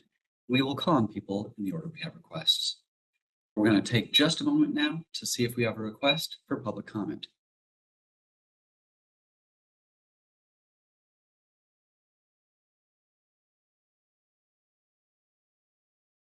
Seeing no request for public comment, you wish to continue? Yes, thank you. First of all, I need to thank Patty and Ashley. You guys did an amazing job because you guys worked so hard on this, and this is you guys. So thank you so much for all of your work. We're just here, like we showed up. You did a So- lot more than that, but thanks. So seriously. And regarding I'm freaking out up here because of the premises thing. How many times did we say we corrected everything to premises? And it's like, are you flipping kidding me? The intent was all instances would be Changed clinic, to hospital, premises. all changed to premises. So And that's the intent. yeah, when this was sent out and I looked at everything, I don't think I even looked at the headers to like verify. And so we did, like, These checklists reflect the existing regs, which don't have great titles. yeah. But So that's part of this problem. But we changed it. We were so careful. We went through and we said, all instances change to premises. And I'm just like throwing up my hands over here because how many times I looked at her, I'm like, how many times did we go through this and change everything to premises? That was our intent for everything. So I apologize. I failed, you guys, on that did one. not fail. I failed that. I I'm missed it. saying that the regulation calls it clinic. And so these checklists reflect what the regulation regulates. So moving forward, those titles are going to change. But I think for the meantime, for today's law, we can, make a statement that, a clinic includes all blah, blah, blah, whatever. But, to make sure that this doesn't become some kind of alleged underground regulation, we need to track the law today, even with all of its flaws. So, we can make a clarifying statement, to make sure that everybody is aware which checklist applies to what type of premises. But,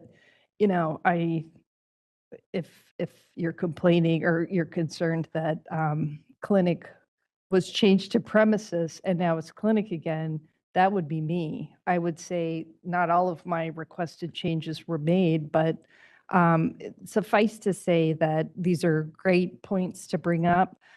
We can make sure that the checklists are very clear for everyone who has to follow them. But yeah, we need to make some revisions, and then we can post those as soon as they reflect current law, and then we'll pivot and get some new ones going for the alternate premises. So when looking at these, our changes to premises would change when the law change, and that's something we would look at and say, okay, when we're looking at this, the existing law, here is what we're going to submit and post online, and it's going to say clinic. But when new law takes effect, here are the new standards or the new checklist, and it's going to say premises. Thank you. Eric, could you just put premises in parentheses next to clinic, or is that too confusing? Once the law changed, we'll change You it to have to wait premises. for the law. Right. You know, I was going to say that once the package goes through and there's new premise types, just to have Patty write the new list for all those different, not knowing that she already did these lists. So now I feel more confident saying, just have Patty do all the work. For the new premise. Second. Patty and her staff. Mhm. But good work. That's very good work. Amazing. Should have included Matt in there because Matt had to do a lot of this too, and Everyone it was not pretty. So let me just say. We have a terrific staff. Okay. Any further recommendations or discussion? Not, I think we'll take a 15-minute break and then come back and continue.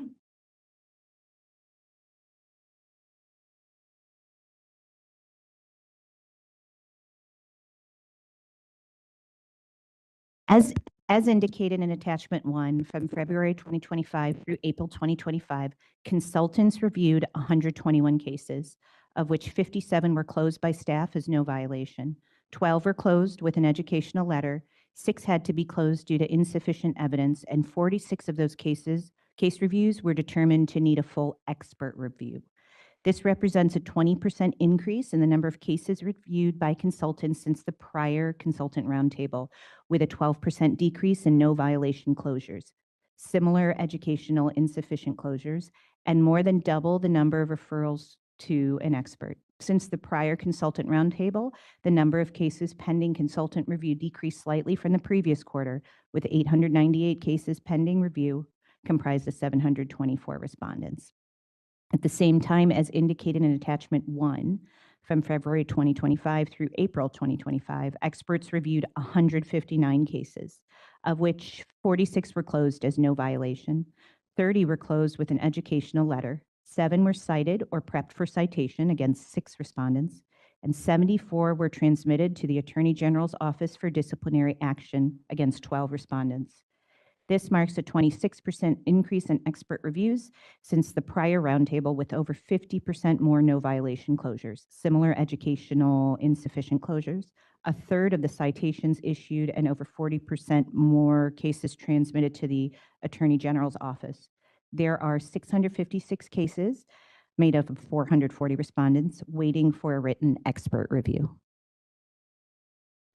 And now going into the meetings, there was a consultant roundtable on May 21st, 2025.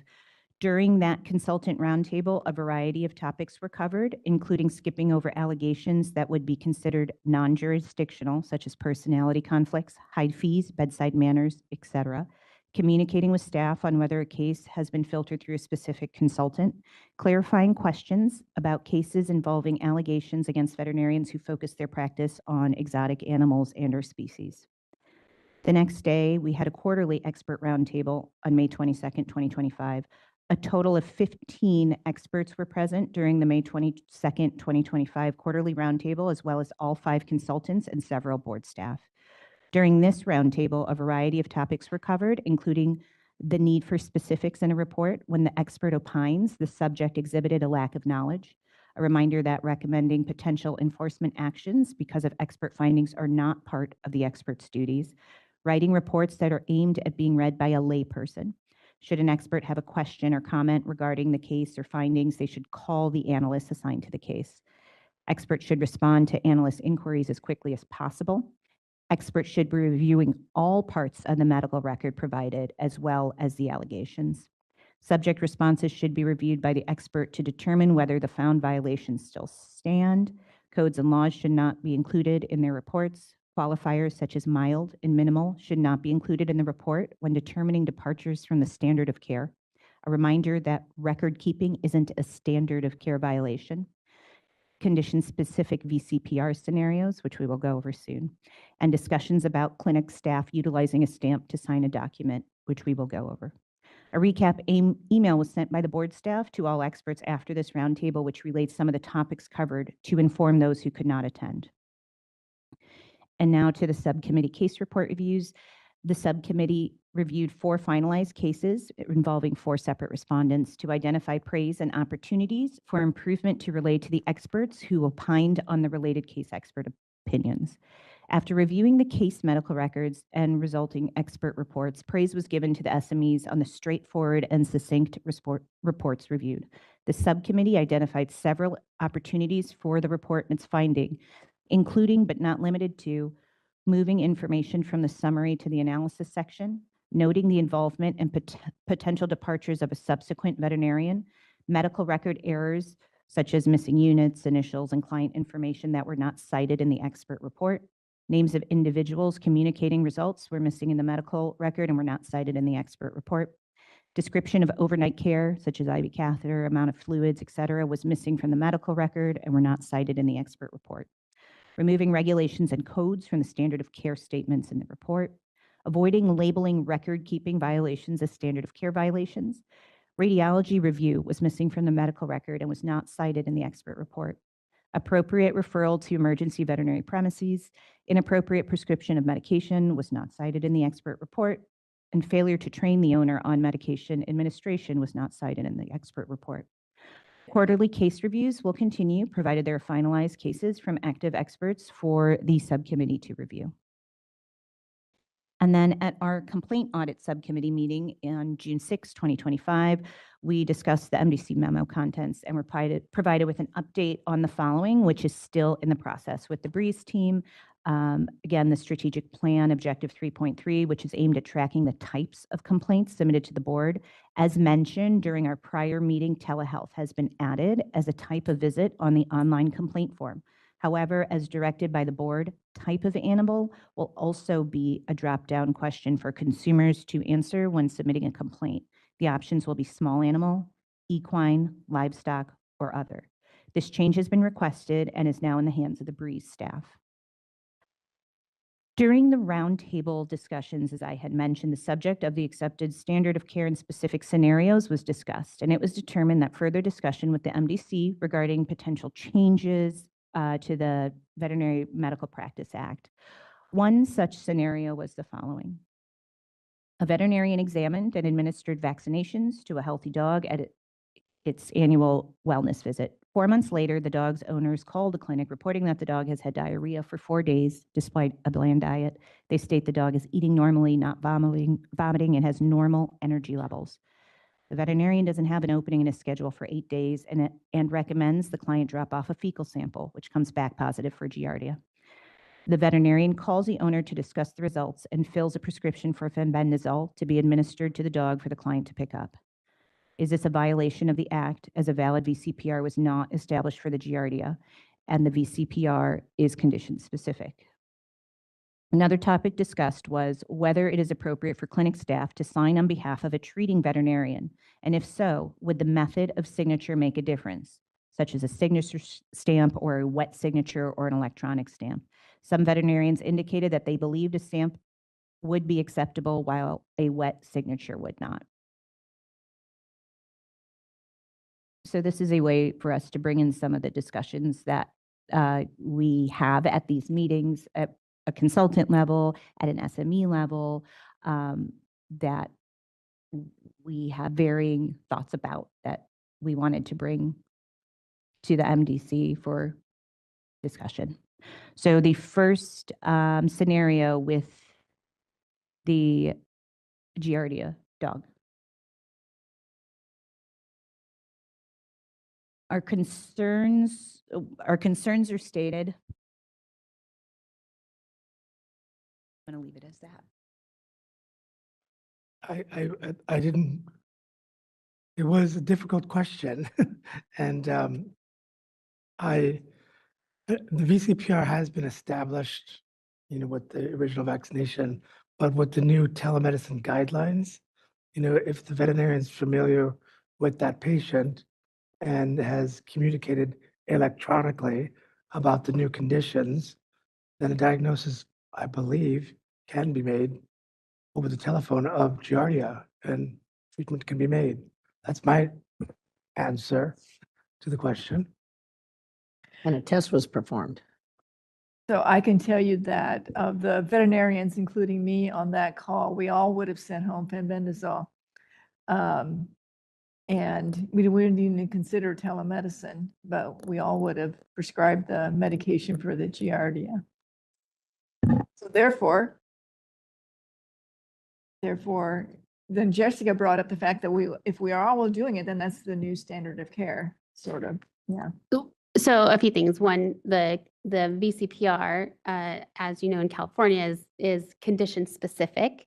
And so they might have established the VCPR for that vaccination wellness thing, but 3 months later, when they have a brand new condition, that VCPR needs to be reestablished. Now with the telemedicine, they can establish that via telemedicine, but they would have to reestablish that. The discussion, though, with a good chunk of the subject matter experts on that call had said we wouldn't have reestablished that VCPR. We would have just provided that medication, and the issue is you have reasonable veterinarians, a good chunk of our subject matter experts, who would say they would do the same thing, which is the standard of care being what any other reasonable veterinarian would do at the same instance with that same patient, with the same circumstances. But So aren't they reestablishing the VCPR when they make that phone in the call? scenario, they were not. They were not reestablishing the VCPR. They got the results. They were just dispensing the medications. And so No, but the client called and said that the pet had these symptoms. The veterinarian made a recommendation to drop off the stool sample. The stool sample came back positive. A diagnosis was made and treatment was made. To me, that's establishing a new VCPR. There's all those other requirements for telemedicine about all the warnings and all the disclosures and everything else that goes along with telemedicine. I don't want to get too caught into the weeds in the example that our consultants brought up. It was more of looking at, should we really reevaluate whether or not the VCPR should be condition specific, also knowing that in most other states, it's not condition specific. And so that was the whole purpose of bringing it up to the MDC and the board, is should that be reevaluated? Should the VCPR remain condition specific, or should it align with what other states are doing? Jessica, during COVID, how long was that waiver in place? It ended up Let's say being 18 months. for almost 2 years, I think, right? Where it wasn't condition specific. right? Yeah. Okay. And I don't recall, were there complaints? Were there? Was there a spike in Giardia? No, I think we still had condition specific. It's just that they extended the period of time where you could write a prescription to 18 months. They did that, but I thought there was also a condition I specific. don't think we deleted that. Relief during that period of time, but maybe I'm wrong. Yeah. Well, I guess if you're talking about not making it condition specific, then you have to think about the floodgate being opened.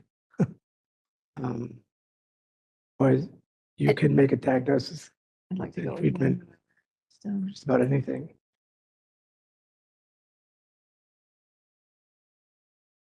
Electronically. Yeah. But we're not here to get too deep into it.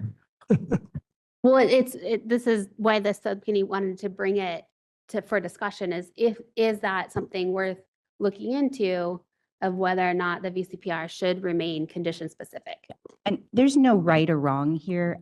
I also wanted to bring, we wanted to bring scenarios that we talk about at all these meetings, because it is the subject matter experts and the consultants that are, with the help of, with guidance, that are interpreting these regs. So what we have to remember too, and opining on them, right? So one thing to remember is the connect between what we put in regs and how it's actually enforced at a daily basis. And so a lot of people that are in it every day, right, are head goes to condition-specific VCPR. Was that technically established here? At the same time, even if it's not, standard of care is really what the majority of any reasonable veterinarian would do in this case, which we all kind of agreed we would do.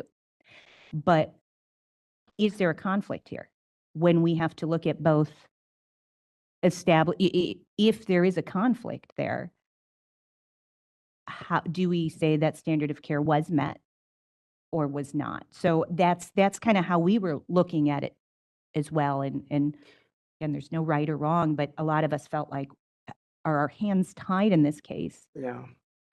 Because I say this, but technically it might not have been established. I'll let Dr. Waterhouse speak. And to clarify on the waiver regarding what was done for COVID, it was telemedicine for new or different medical conditions. There was a waiver of the VCPR, I pulled it because I thought we had waived that as well. As long as the other VCPR requirements have been met to establish a VCPR, including initial in-person examination of the animal patient, the veterinarian can use telemedicine to diagnose and treat the animal for a new or different medical condition.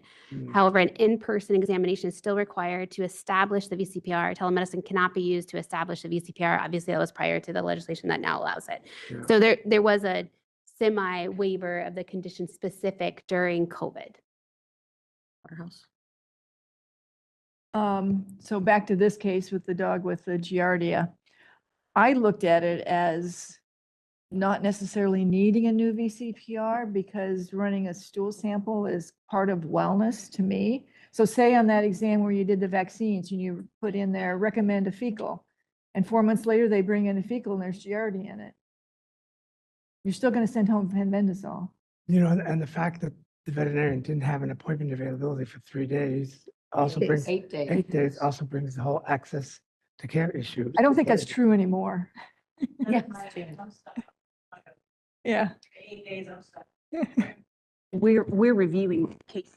Yeah, I don't think anybody has to wait 8 days anymore. Right. But the cases a lot of us are reviewing now are from years ago Yes. because of the Yeah. backlog. And that's where I'm stuck is like, it's the 8 days and I can't get past the 8 days. So, yeah, and I know that what you're reviewing is from years ago, but it's like to find it hard to believe that a veterinarian didn't get him in for 8 days. But yes, I have to remember it's from years ago. And so, It was during COVID. and during COVID, yeah, so. A year and a half ago, a year ago. it was Yeah. parked. But I believe in the condition-specific VCPR. I mean, I think that's needed, but I think it's how we interpret it. If it's possible to tie it to, like in this case, a fecal is a part of wellness. And I Which agree ties with it you. to the, Yeah. ties it to the vaccine appointment. Agreed, Right. agreed. And then there were other questions that another expert had brought up. Well, technically, fenbendazole can be over the counter. Yes, fenbendazole is Would it make a difference if this was metronidazole that they prescribed? There's so many nuances to, well, now that's an over the counter, but it's a veterinarian making the recommendations. So it still counts, from our pharmacy. And I just want to clarify, California is the only state that requires condition-specific VCPR? I can't say for certainty, but As I'm far as we pretty know, we are the sure- only one. Really certain we're Oregon. Oregon, thank you. Well, in response to the over-the-counter portion of that, if it's being prescribed for a specific condition, then no, it's not over-the-counter. It could be a supplement that's not normally prescription, but if you're giving it to treat a condition, it becomes a prescription. Is it a question to give to the unlicensed activity subcommittee?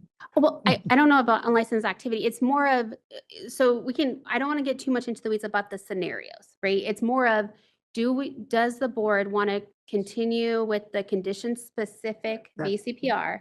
Yeah. And if so, then is there a recommendation to the board to reevaluate that and have the board punt it back to the MDC to look at? Is that, or is the recommendation to leave condition-specific alone? So you want this committee to ask the board if they want to reevaluate that. If you think it's worth reevaluating to remove the condition-specific VCPR language.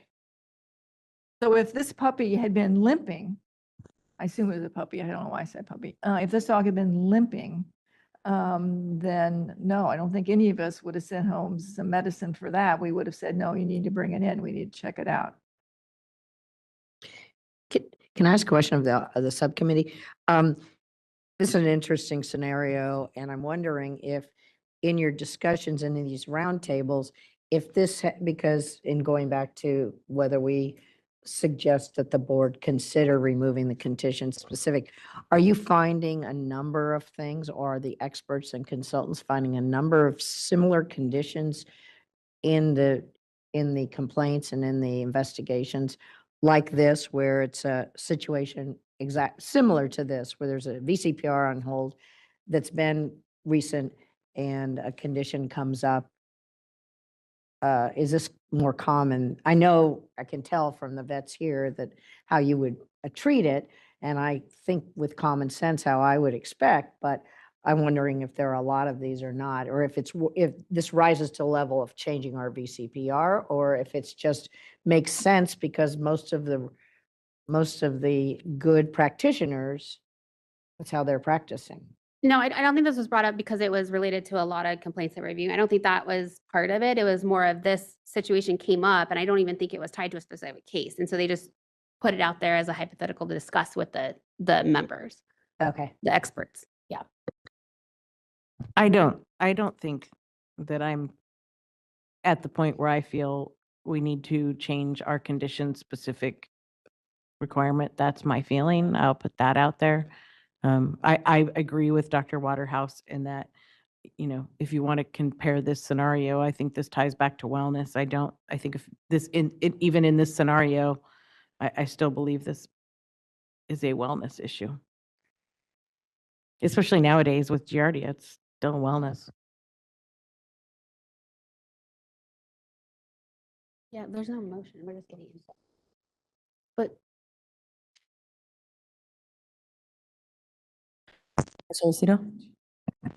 Yes. I guess I just wanted to say, yeah, it could go both ways, right? The thing is, shouldn't we make it a little clearer for the subject matter experts who's going to be opining on these cases to have the guidance? Because I feel like if we just leave it that they, you know, you could justify it one way, you know, hey, it's tied to the wellness, or hey, but you said it's VCPR, needs to be established as condition specific. If there's no, is there any way that we could put some guidance on, like, be more specific, I guess, on where VCPR can, I don't know, like modified or something? Because I just feel like it ties, if I'm going to be the expert reviewing the case, and I will refer to it, what the book says, like what the regulation says, then I would say like, hey, this is a violation of VCPR. I mean, without having to consider the subjectivity of the condition, right? So I would say, if this is what the law says, if this is what the regulation says, I'm going to go with what the VCPR is supposed to be. And it has to be with the same condition. And I think this is going to just cause a lot of confusion for our subject matter experts if we don't have a more clear guidelines. so I think, and the subcommittee can correct me if I'm wrong, but the question wasn't whether, and that's why I don't want to get too much into this specific scenario, but it's when the VCPR was not, it was not related to that exam that happened 6 months ago. When you have a new condition that comes up, and there's some veterinarians who said like, no, I would have done the same thing, not necessarily with this scenario, but when you have a situation, when you have subject matter experts who are saying we would have done the same thing, but the law says the VCPR is condition specific, that's where the rub is the standard of care that would have been to do it that way, but it's no longer consistent with what the law says. So, and I don't think there's a lot of confusion with our subject matter experts of whether or not, like they were clear on that. It's just, well, what do we do when we would all do X, Y, Z by not reestablishing a VCPR? But the law says it's condition specific. That's where so our subject matter experts aren't confused on that part. Go ahead. This was actually a hypothetical case that was brought up by Dr. Pollard. So it was just to bring about discussion. So it was totally hypothetical. But the subject, I can tell you, I'm not one, but the subject matter experts are trained. Yeah. No, that's what I'm saying is that, but still, it puts people in a position of when things like this happen, then what would be the decision be on? Is according to the law, or, I That's just. where the problem is, right? Right. That's Yeah. the problem. The law says one thing, standard of care says this. That's why What what do I'm we saying change? is that, would the next action be for us to act on it and put like a condition or So something? you're saying to remove the condition specific, and then, because you're saying if the standard of care is different than what the law says, you're saying to remove the condition specific is what you're saying, because that's where we're going with it. If the standard, that's what they're asking right now. If every day in practice, overall, in general, veterinarians in the standard of care are acting one way, but the condition specific is over here, but standard of care is over here because we're moving in two different directions, then you're saying we have to move with standard of care, and that's against condition specific. I think it's too broad. I think maybe a qualifying statement, because I feel like this specific case, would be different had it been a different, more complex case. I think we're right in the middle. Yeah. I think again, I'm not a subject matter expert, but I am a consultant. And I can tell you that every case I read it doesn't necessarily fit the law exactly. And that's why we're here. So we all have to use our judgment in deciding how to decide that case. And so that's just the way it is. So you can never write the law to make it exactly fit every case out there.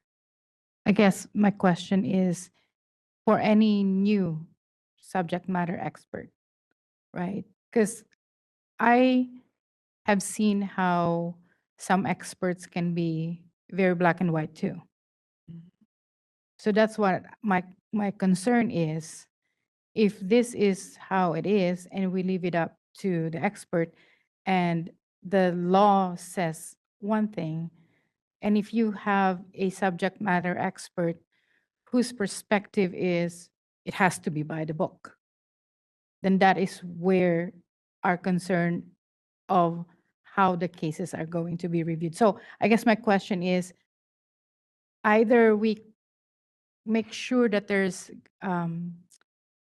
clarification and, with the experts, or maybe having a qualifying statement. I don't know. I just fear that if it's too black and white, then everything's going to fall on what is written as a standard of care. Right. And also remember that before it gets to that expert, it's gone through another layer. So it isn't just one person. There's another layer looking at that case.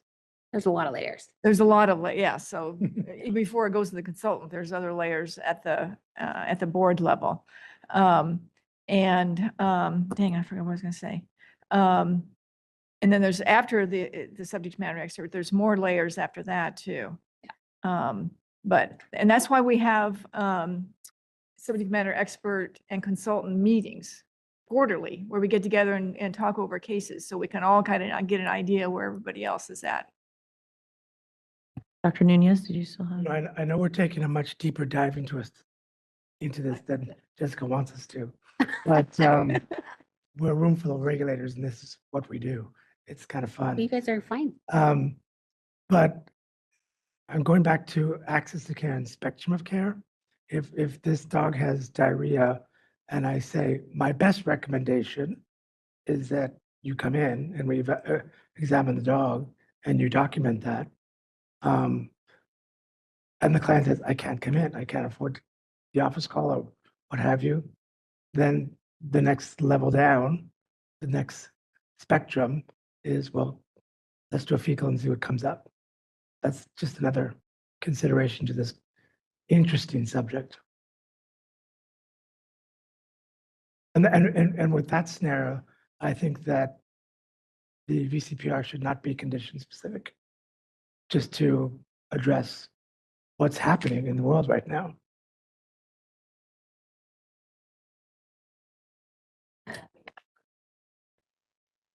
Oh, no, sorry. Oh. Is this, sorry.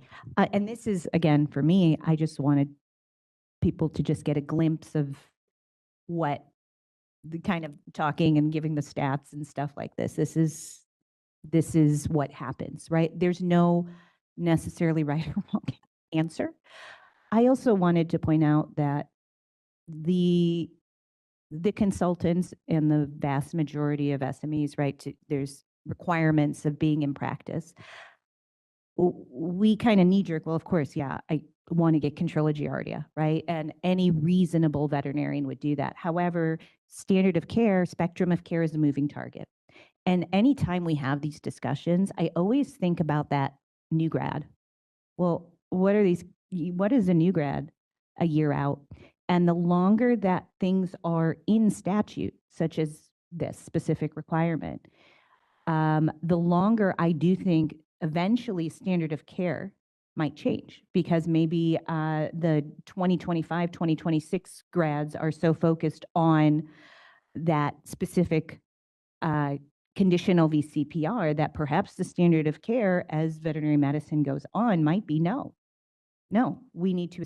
So I'm always thinking about the future as well. We are very established in practice, right? But I always wonder about how this is being presented in a way that newer graduates would look at it, because so I always do that at meetings. I'm thinking about that. So that's just something I throw out there too.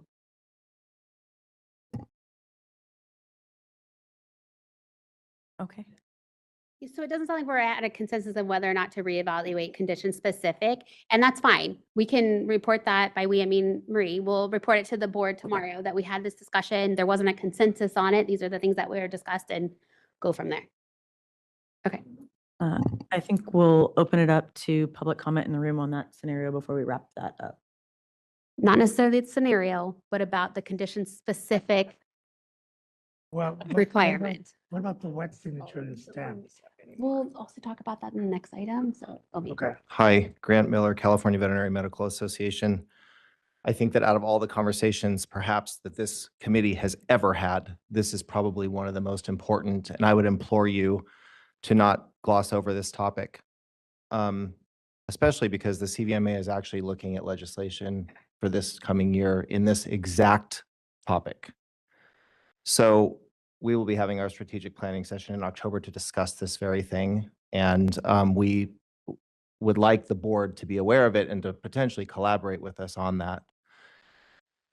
This piece, the condition-specific interpretation of our law, is probably one of the greatest factors that affects access to veterinary care in the state of California. Access to veterinary care has very little to do with the 8 days. It has more to do with the fact that cost of veterinary care here is so high that 1 out of every 4 pet owners can't afford to walk into a veterinarian. And one of the major factors that causes that is this specific interpretation of our existing law. Now, our VCPR law is not worded it very much differently than any other VCPR law across the United States of America.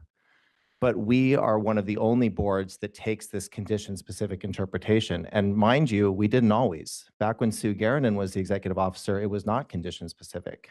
That started with Anne Marie Del Munayo. And that was an abrupt change, and it's been carried through by Jessica and her folks. And while I understand why, I will respectfully disagree with that interpretation, because what 4826.6 says does not lean entirely towards a condition-specific requirement. It's interpreted by the board that way. Theoretically, not a single word could change in this law, and the board could enforce a completely different policy and still be well within the norm of what is done all across the country. But the board chooses to do condition-specific. I'm not going to read to you what the law says, but I would like to request that everyone here look at 4826.6 A2 and 4826.6B and recognize that it says that the veterinarian only need be recently acquainted with the animal. Doesn't mean for that specific purpose. So to that end, Dr. Waterhouse made a mention that, well, if this dog were lame, I would need to see the dog for that. And that's exactly right. The power, the authority needs to be vested back in the veterinarians who are educated. So if we feel that we can treat what we reasonably basically know is Giardia, that we can do it safely, we should have the ability to do that without making our client jump through hoops and spend money unnecessarily to get the dog the care that it needs. But we should have the discretion to be able to say, no, I need to see the dog. That limp could be anything. And I don't feel comfortable based on what I know about the dog in the past to be able to make that diagnosis. Our ability to have that discretion has been removed from our hands as licensed professionals by this board. It has said, nope, you have to have it on record for every single little thing you see. And that's too bad, because if I say to you all, 12-year-old boxer, automatically you know more about that dog and what it probably has wrong than, well, you don't even need to see the dog to know likely what's wrong. If I tell you Cocker Spaniel, if I tell you a Morgan horse, there are so many things that we know about these patients just by our general knowledge of meeting that animal. So for instance, if I'm vaccinating that animal, I know a whole lot about that horse just by meeting that horse and doing the exam for the vaccines. Now, I'm not going to tell the client every single thing that's in my head, because they'll never come back. If I, in my first appointment with them, say A, B, C, D, E, F, G, H, I, J, K, they're going to say, oh my gosh, this person's crazy. So we know that we have a parking lot in our head of the things that we think are wrong. We work with clients over time. We cultivate those relationships with that trust.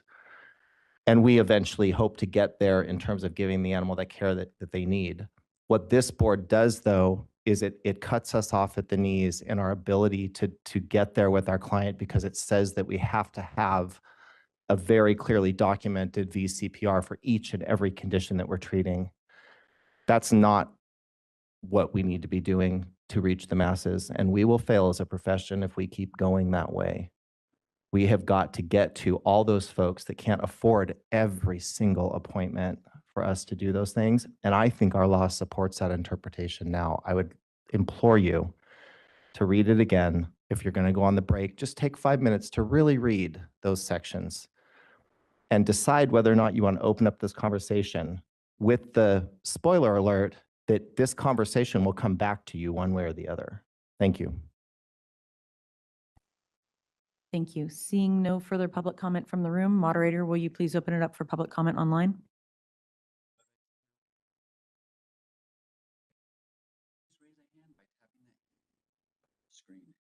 Dial in users, dial *3 to raise your hand. We will call on people in the order we have requests. And our first online request is coming from Nancy Elrich. Hold on just a moment, please. We're sending you a request to unmute your microphone. Hi, I'm Nancy Ehrlich with the California RVT Association. I can't agree more with Dr. Miller. I have been wondering for years why the VCPR definition was reinterpreted, because I've been in practice long enough to know that we were using the original definition of VCPR.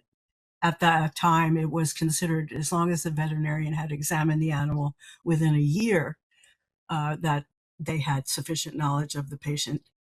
I was like, what happens if somebody wants to come in and get their dog's nails trimmed by a technician? Does a veterinarian have to do an office call first? Dr. Miller's point about fees is really, really important. Veterinary medicine is getting so expensive now that people can't afford it. And To make someone come in for an examination that isn't necessary makes no sense whatsoever. So I highly encourage you to reinterpret the VCPR back to the way it was for most of the years that I was in practice, back to within a year that you have sufficient knowledge of the patient. That's my comment. Thank you. And that was our only online request. Thank you. I just want to make a couple clarifications. One, interpretation is not up to the discretion of the EO to decide how to interpret certain laws. And I just want to be clear that there are a lot of individuals, attorneys who are interpreting this and giving us advice too of what the law says and what it doesn't say. And I know that this board has had multiple legal counsels over the years. So I don't know at what point, who was the attorney at what point that changed the interpretation of it. But I do know that the specific that has been told to me of why it makes it condition specific is in 4826.6A2, where it says the veterinarian possesses sufficient knowledge of the animal patient to initiate at least a general or preliminary diagnosis of the animal patient's medical condition. So that's where I think the rub has come from, is why it's condition specific, because it says the animal patient's medical condition. But as far as the year goes, a lot of that comes from the 12 months for prescribing the controlled substances. And because you have that, a lot of that has been extrapolated out to that year of when you have to reestablish a VCPR because of controlled substances. But there's not actually anything in our law that says how long a VCPR is good for. So if the board is looking at okay, we think it needs to be more clear that there's not a condition specific, then look at changing that specific section in the statute that used to be in the regulation. But I just wanted to make it clear that it's not, the board's interpretation is not end all be all of what the EO decides it to be. There's a lot more that goes into that, so.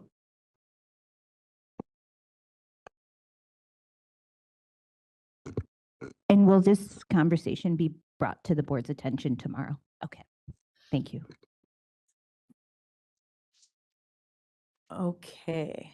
And just to state that it was, the condition-specific piece was relied upon heavily during telemedicine conversations. And I believe that everybody was in favor of the condition-specific piece in the profession then, and it was very much supported. So to hear everybody be against it now is quite disheartening, to say that it was just a board decision and that there was a lot of support for that back then. So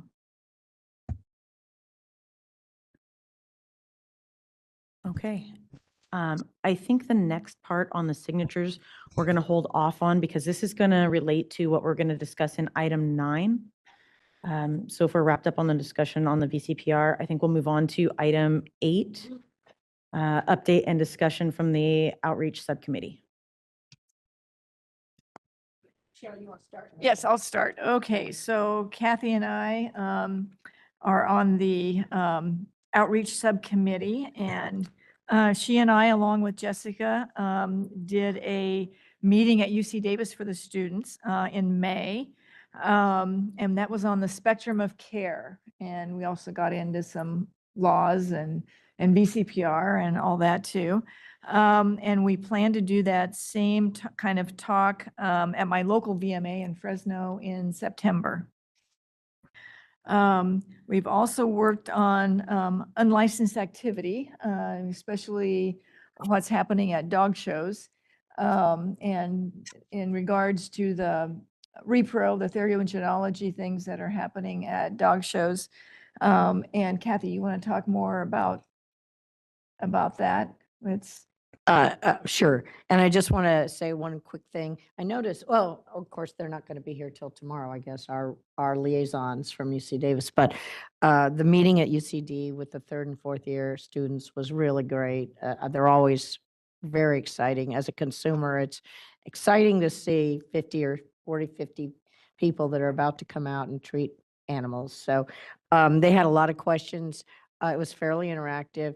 we talked, and Matt was there as well and did a great job at presenting the board functions, the sort of the structure, a little bit on enforcement, licensing, things like that with Jessica. And then I want to say that Cheryl wrote, Dr. Waterhouse, a number of potential scenarios on spectrum of care, which were meant to be interactive to ask the students what they would do and what they would think. And it was quite informative. And I don't know if Jessica, if you want to send this to the MDC members, Cheryl's scenarios, but they're kind of interesting, real life scenarios.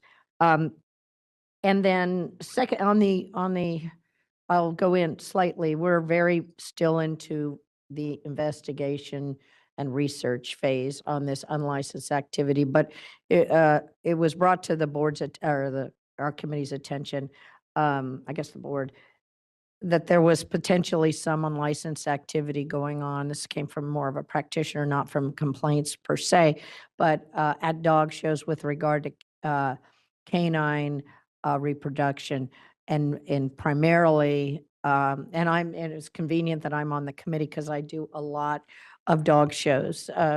For over 30 years, I've been involved in that. I'm not showing any of my current dogs now, and I do not breed. I have only males, but I'm familiar and I have a lot of friends that utilize some of these services at shows. These are AKC sanctioned shows, and primarily it's semen collection for males.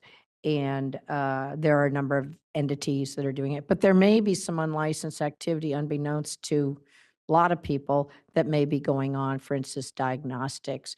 And we are still looking at that. We're looking at potentially doing figuring out what is happening and if it is unlicensed also, or could be consumer related, a problem.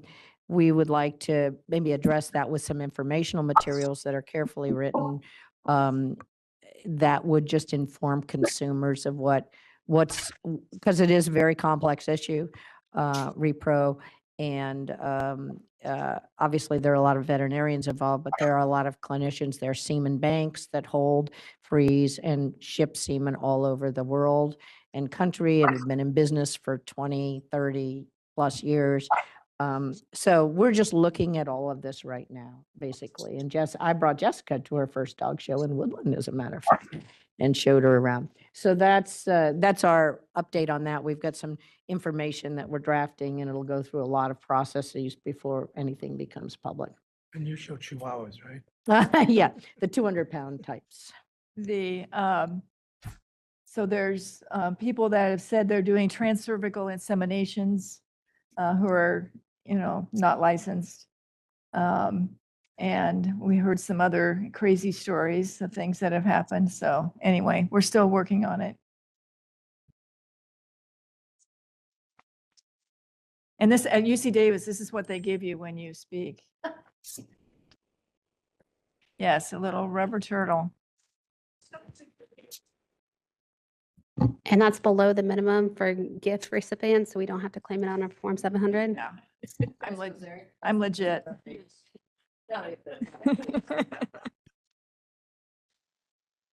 Does anyone have any questions or comments for the subcommittee? Okay, we will open it up to the room for public comment. Seeing none, moderator, would you please open it up for public comment online? Webex is open for public comment. If you'd like to make a comment, raise a hand by tapping that hand button at the bottom of the screen. Dial-in users, dial *3 to raise your hand, and we will call on people in the order we have requests. We're going to take just a moment now to see if we have a request for public comment.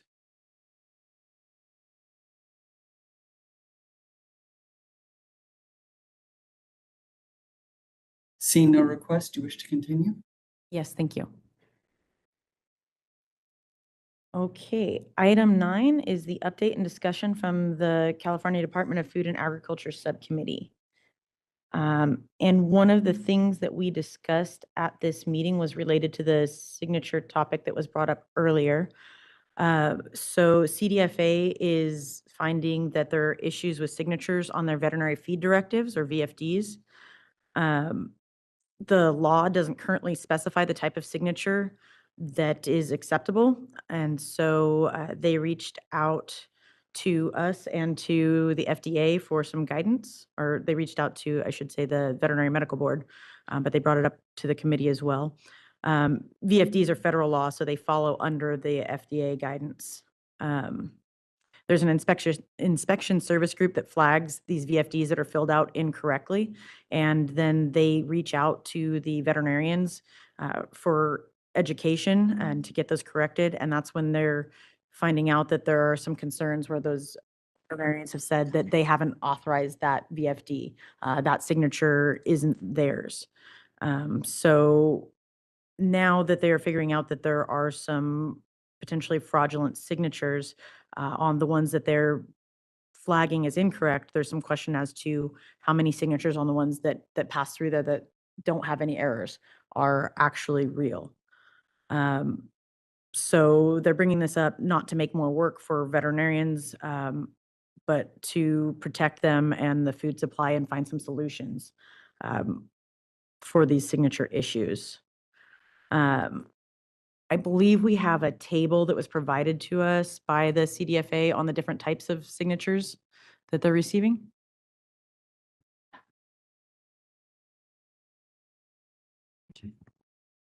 So what you see on your screen is what they had provided on the right-hand side under 21 CFR 11. They are saying whether or not they think it is compliant with that federal regulation. And the ones that have question marks, they've reached out to CDFA to make sure that their interpretation is correct and get some further guidance from CDFA. And I think that'll be helpful not only for them, but for us as well. And we felt that it was good to bring up to the MDC and the board to see if there's something where we do want to put more requirements, or it might be maybe leave the law as is and put some guidance out there as what's acceptable and what's not. What was interesting is during the subject matter expert roundtable, this issue had come up. We did have a case where a veterinarian did file a complaint against an unlicensed individual who had signed her signature without her knowledge. And then it came out that the policy of that premises was to have RVTs or unlicensed individuals sign on behalf of the veterinarians. And the veterinarian should be aware of that. So that's number one. So, but the discussion kind of evolved to, okay, what is acceptable for an unlicensed person or an RVT to do when it comes to that signature requirement for a veterinarian. So even with that discussion, there was split with our subject matter experts of what is acceptable and what's not acceptable. One of the things that they had discussed about, having someone use the signature stamp is okay, but then when I said the scenario of the individual actually signing their name, the veterinarian's name on it, is that okay? And some had said yes, and some had said no. So there was no real consensus of what is acceptable. And then a couple days later, we get this email from CDFA grappling with the same issue. And so we wanted to bring this to the MDC and the board to see, is there something that we want to research further and see if there needs to be changes in law or current law, all the laws related to signatures, is that enough? And we just need to do some outreach with clarification of what is acceptable and what isn't when it comes to the signature itself.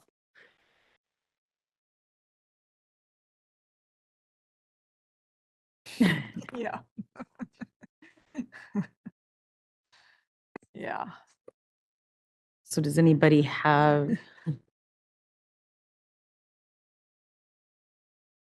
thoughts on this? Everything can, if you look at everything here, it can be forged. It's that there's nothing that is 100% protected. And I think that's the scary part about this. So What's the third one down? I bought a house that way. Yeah. yeah, I right. know. I know. Yeah, it's.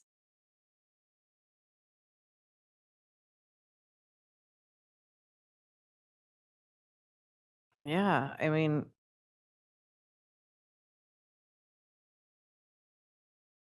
the first one where you have to do the computer generated, that never turns out looking like a signature. That is the worst one possible.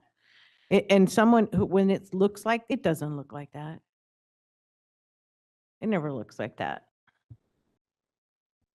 And in this meeting that we had with CDFA, they said that the FDA doesn't allow rubber stamps on any prescription, not just the food directives. They don't allow rubber stamps on any prescription. So they're looking at what's compliant with 21 CFR 11.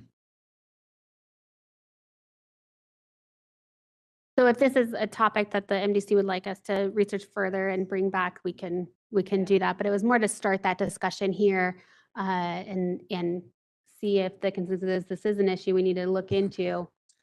We have veterinarians have an exemption with the way prescriptions are transmitted to pharmacies. In human medicines, they have to submit them electronically.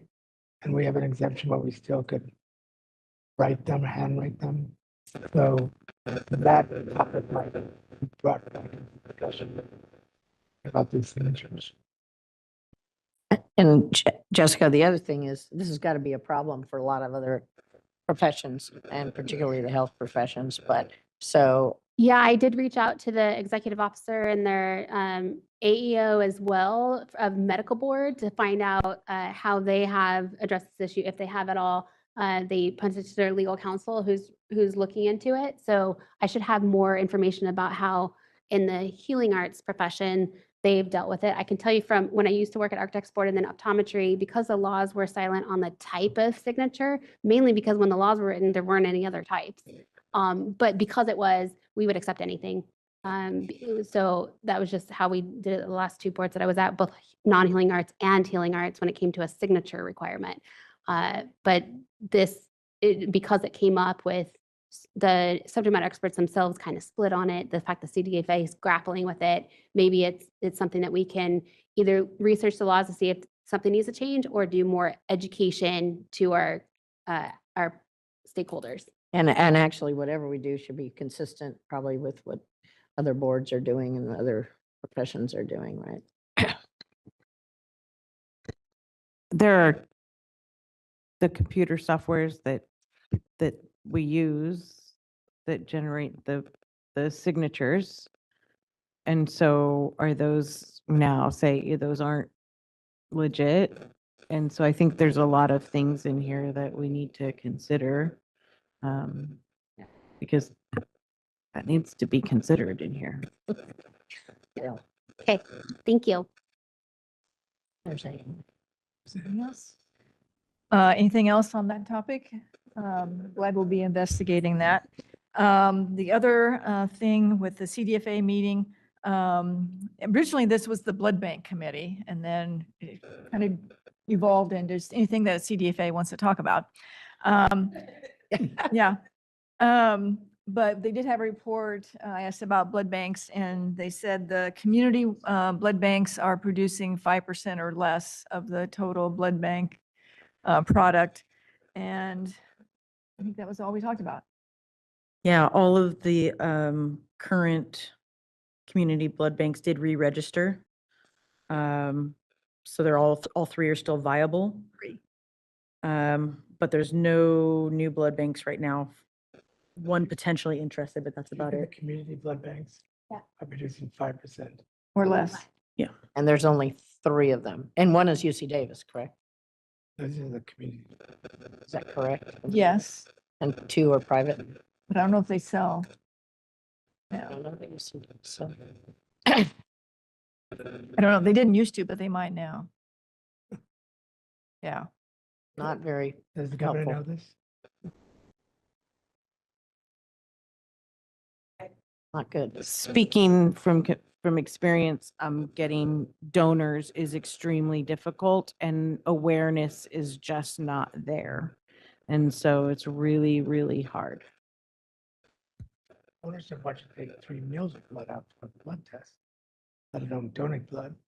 Hey, I'm going to be donating, well, my dogs are going to be donating starting next week, my big boys. So, Yes. but it is complicated and I am trying to Right. do outreach personally with different large breed dogs. And, but I can't imagine how it is to start these facilities, but I had really hoped that there would be more by now than there are. Unfortunately, with only 2 in the state, that is not going to cut it. Not going to cut it.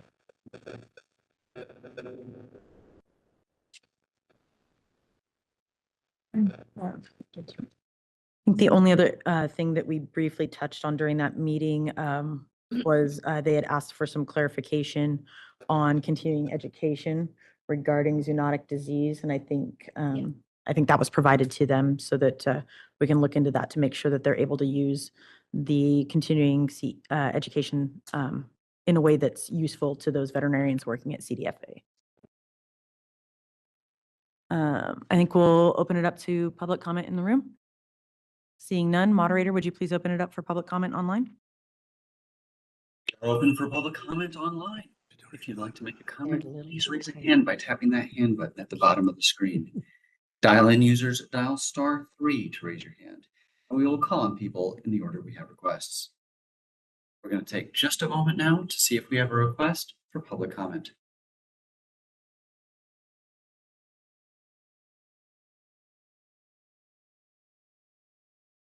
Seeing no request online, do you wish to continue? Yes, thank you. Okay, future agenda items and meeting dates. So all the meeting dates are posted online through 2026. For future agenda items, this MDC has been pretty great at tackling all the specific items with action items that they have. So there's no pending specific action items that would need recommendations to the board, but the subcommittees are still working on their various outreach materials that they're doing. Potentially, I do think that the inspection subcommittee will likely come back with some legislative or regulatory amendments related to premises themselves. I know that they had specific concerns surrounding DEA requirements and potential loopholes that would allow for drug diversion. So they wanted to make some recommendations there to close those loopholes for potential for drug diversion. I think there were a couple others that they found where they wanted to potentially look at legislation or regulations to address some concerns that they found while reviewing the inspection checklist itself. We have the potential to have an issue come back to the MDC related to medical records, specifically for requiring electronic medical records. That was a request from a board member for future agenda items. So that potentially can come here shortly. And then looking at the two topics that we discussed today regarding the signature itself and the VCPR condition specific language. So those are potential items, haven't been assigned yet, but things to keep in your mind. Any other future agenda item suggestions or? No? Public comment? Okay. Any in the room? Seeing no public comment from the room, moderator, would you please open it up for public comment online? WebEx is open for future agenda items. If you'd like to make a comment, please raise a hand by tapping that hand button at the bottom of the screen. Dial-in users dial *3 to raise your hand, and we will call on people in the order we have requests. We're going to take just a moment now to see if we have a request for public comment.